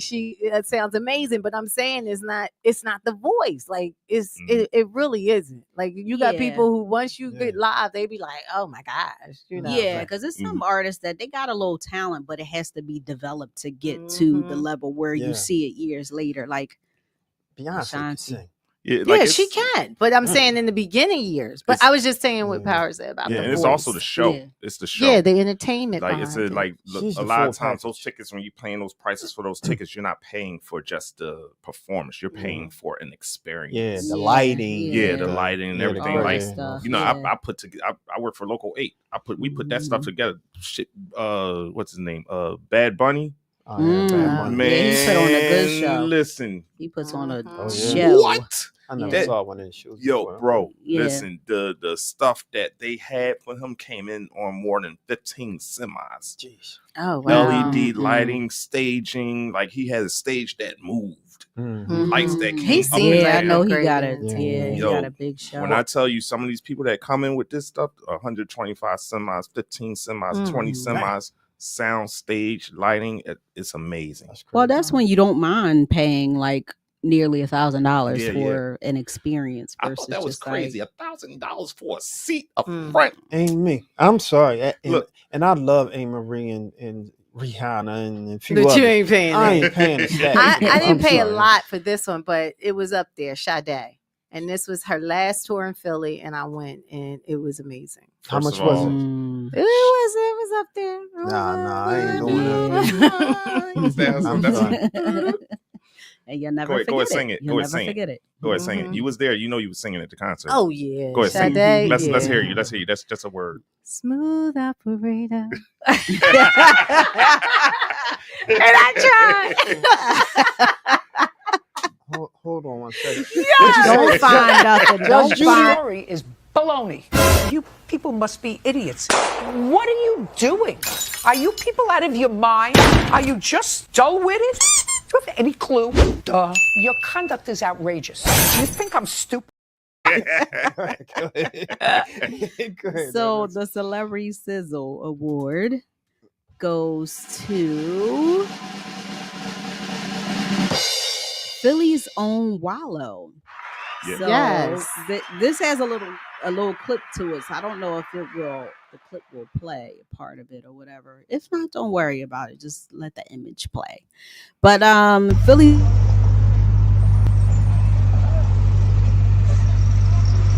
Look at Wallow. Wallow out there trying to save the man. Look at Wallow trying to save the man.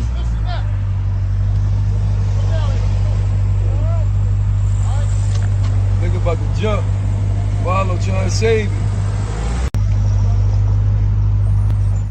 Wow. Yeah. So shout out to Wallow, Philly's own Wallow. He's the co-host of $1 Million Worth of Game with host and cousin Gilly the Kid. He was seen on a video attempting to save a man's life. So as we saw, a driver passing the scene captured the moment when Wallow, whose real name is Wallace Peoples, was spotted alongside a police officer trying to de-escalate the situation of a man who was attempting to jump off the bridge. So the video was posted on Gilly the Kid's Instagram along with the caption, "He outside trying to stop people from jumping, fake a negotiator." So Gilly the Kid got to come at Wallow's neck. Otherwise, it's just not Gilly and Wallow at all. So both Wallow and Gilly have been known to give back to others. In December 2022, they were honored with the keys to the city of Philadelphia by Councilman Kenyatta Johnson for their activism and philanthropy work in the city. So shout out to him. Absolutely. Yeah, I don't know how he saw this going down and just jumped and pulled over, and he got out the car and was Thank just. you for covering that. I could tell you That's from crazy. meeting Gilly, meeting Wallow. Wallow is really that dude. Like, he will motivate you. I was at Leon Huff Jr. studio, and Wallow was there. Wallow motivated the hell out of me. Wallow, he has this thing where he just motivates you like that. I met Gilly back when Major Figures. Yeah, that's us video shoot. Gilly is the same way, but Gilly is real. Like, Gilly's real about it. But Wallow, he's one hell of a motivator. I always wish the best for him because I mean, that dude, when I tell you he motivates people, he gets you going, he gets you thinking, like he really does. Like, so I'm not surprised that I saw, he that jumped video, right into action because that's how he is naturally. He's not doing it for TV. He's not doing it for likes. That's just him. That's just the way he is. Exactly. When you stay ready, you don't have to get ready. Exactly. And I also think that I got a cousin who's on death row who actually was locked up with Wallow. And when you at the bottom of bottom, it's almost like saying your gratefulness is different. The way you see life through your lenses. Like if you've been on your deathbed before, and amongst us four in this room, we can say that we've gone through our journey, right? So how do you look at life after being on your deathbed? Yeah, exactly. Appreciate every moment. And you every look moment. right, and you look at things as not as big of a deal as certain other people. Like, you'd be like, kind of like, let me get that off. Right. That's all you worried about. Right. It's like, so I mentioned that to say when he jumped out, he like, yo, whatever you about to jump for, whatever it is, I promise you, it ain't that serious. Because one thing I've learned, his name is Sadhu Guru. He's like, you know what I'm talking about? I heard him. Yes. Yeah. I heard him before. He said something that just stuck with me. He said, just wait. Death will come. Yeah. Just wait. When you're gifted life, you're guaranteed death. I don't care what. If you're gifted life as an ant, as a plant, as a human, as whatever it is, when you're gifted life, death is guaranteed. Death will come. Just wait. Yeah, exactly. That's one thing. That's one promise that everything that lives has been promised. Yeah. You got a death date. So just saying that about Wallow is like, if you've been to where people who know what that looks like, it's like, nah. Yeah, and for some people, they have purpose. So sometimes the creator has to allow you to go through certain things because you're going to be that one that's going to bring somebody else through. So if you don't go through, how can you bring somebody else? You know what I mean? Right. So it's just like you can tell that he's been through a lot, that he can walk somebody through what they're going through. So for those that don't know, how did that story end? Oh, well, the man, he did talk the man off of the ledge. Wow. Yeah. So yeah, that was the goal. Yeah, that's very true. You start to look at stuff like, I almost died in a motorcycle accident. I don't remember 2 weeks around that time, but there was a guy, one of my friends in the same area, got hit and he didn't survive. He had on all his gear just like I had on all my gear. So now I'll be like, that's the worst you got. Bring something else. So it's like he said, like you be looking like that's the best you got. Look, let's go. What else we got? God ain't done with us. We gonna keep going. Yeah, exactly.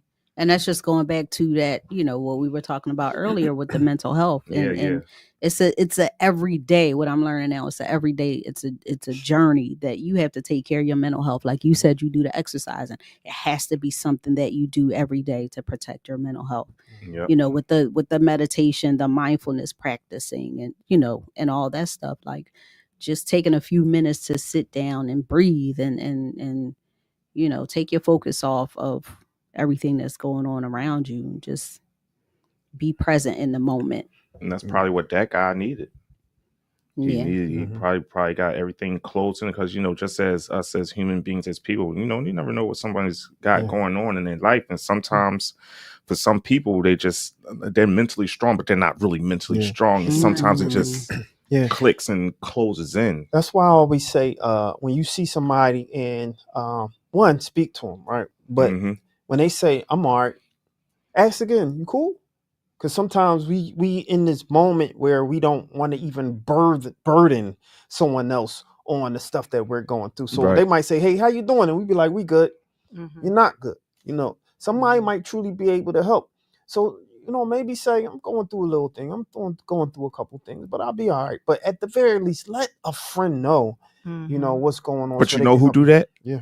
You know who do that though? Who do that? You. I know, it's all good. That's what's Nah. I ain't gonna let you play that there. Nah. I used to be at Temple all the time. All the time. Like, they thought that I went to Temple. I was eating food in the chow hall and everything. Every time I saw him, hey, yo, what's going on, man? You good? Every time. It wasn't just what's up. It was, hey, what's going on, man? You good? See, always did that. Charles ain't never changed since day one. That's what's up. Never been the same way. And every now and then when something come up, I'm going to take a second and to be like, nah, you ain't do it that way. This is the way you did it. Right. So, he always been that way, so checking up on you. And I think others around us, because I do it too, but I think others around him and others around us start to, take that same vibe and start to multiply it and multiply it and multiply it. And I think that, and it's probably for another show, but I think that between us black men need to happen more. Yeah. No, that's real. Make sure all the brothers who's watching this, make sure you send this out to another brother and just tell them like, yo, I appreciate you. I see you. A lot of black men out there feel like we're not being seen right now, in these times, right? And that's why there's a lot of focus now when it comes to black men. If it's either voting, if it's either mental health, it's something, even teaching, they trying to get more brothers in these schools to teach these babies, right? And so, the gentlemen out there, we see you, we love you. Like, it's all good. Give them a pound, give them a hug. It's all good. Like, make sure you let them know that we see you. And this goes to the women too. Look at these brothers. Let them know you see them. Let them know you see them. We need that, especially when it comes to y'all, because what happens is we look to y'all for the support. We don't believe the gentlemen or the men will give us the support. So we look to y'all for support. When we get it from men, it's just icing on the cake. But when we get it from y'all softness, the encouragement, that we need that from y'all. So at the very least, come on, like we a community. The good and sad thing that I'm starting to see, especially I guess I'm seeing this more with my son, but like with his friends, like whenever they, I guess, say goodbye or whatever, they like, all right, love you, bro. Yeah. Because now it's so much going on with these kids that they're not seeing. Like, you're losing your friends in high school. So like they Junior made it a high, point. right. Yeah, exactly. Like the ones that's like 13, 15 and they make it a point now that they say like, all right, love you, bro. Like, all right, So I think question about the Wallow thing. Did he get a call to go out there, or he was riding by? I heard he was riding by. So that right there can also say, and I believe in spirituality, that God didn't want that man to take his life that day. That was, you know what I'm saying? What are the odds that somebody's about to jump off the bridge while Wallow, the motivator, is driving by? You know what I'm saying? Like, that wasn't a happenstance. That puts you in the place. That definitely, that it wasn't for such a time as this. Yeah. I don't It have say my- motivated. Motivated, Yeah. understand Yeah. your true potential. Absolutely. Yes, Yeah. yes. For him to be driving Mhm. by and somebody's about to jump off the bridge and it's like, Yeah. do you know who's on the bridge? It's like Yes. someone dying and then there's a surgeon or a doctor right that ain't there. nobody but the creator. Yeah. Mhm. So Because We all get placed in different positions for different reasons. Yes. No doubt. Absolutely. Yeah. Yeah, that was the sizzle. You said it like you mad, kid. I That was thought- the sizzle. I thought we was on to something else. No doubt. All right, so that was the sizzle, ladies and gentlemen. I'm your boy Charles Gregory, the beautiful, classy lady the Sparkle. beautiful, Lawrence and Sizzle. my gang. Power. So listen up. So I just want to wrap a few things up real quick. So next week is an off week, so we won't be on. A lot of people traveling. Is it next week? It's the holiday weekend. I mean, not the holiday, but Yeah. like, yeah, it's All right. Easter weekend, Easter so weekend. people are celebrating. Yeah. So we won't be in. Go ahead. What you say? That's the holiday. You're right. Yeah. Yeah. And so we'll be traveling. We'll be, family. That's family time and all that good old stuff. And so we won't be here next week, but the following Saturday, we want you to tune in. Remember, every Saturday from 8 to 10, we want you to follow. Make sure you follow, like, and subscribe. Tell a friend. Yeah, and tell a friend and tell a friend. Tell a Yeah. friend. You better do that. Like, And share it, yeah, share it, share it. And let us know how you felt today. Let us know about some of the commentary that you heard. You're always welcome to join in. If you are, what else did we talk about? So make sure you hug a friend, uplift someone. And if you missed the interview today with Milan and Fern Miles, you can go to wetalkweekly.com and check it out. Make sure you go to We Talk Weekly YouTube page. Make sure you like and subscribe. Subscribe to us. That's all we ask The for. video was hot. The It video was is really dope. Yeah, good. And so Motivated. so we had to end it. So I appreciate that. And make sure you look out for the Met Gala party, the viewing party. That's going to be crazy. So it's going to be That's crazy. going. So are you going to give us more information? Give them more information on that? Yeah, when it come on, we got some time. But I just want Okay. to put that on your radar. It's only 25 spots, y'all. Mm. Food's going to be there. Food's going to be there. Mm. The drink is going to be there. The conversation. The conversation is going to be there. Like-minded people. The beautiful people are definitely going to be in the That's building. gonna be hot. And come. And come, the throw it on. environment, though. Yeah, the environment. You're definitely. going. Okay, it's a secret location, so It's you secret, ain't. not yet. We ain't throwing it out yet. But we'll talk about it a little bit more. But yeah, We Talk Weekly. Make sure you continue to like and subscribe. Tell a friend and make sure you keep following and sharing. And I'm your boy, man. We out like last year, y'all. Peace, y'all.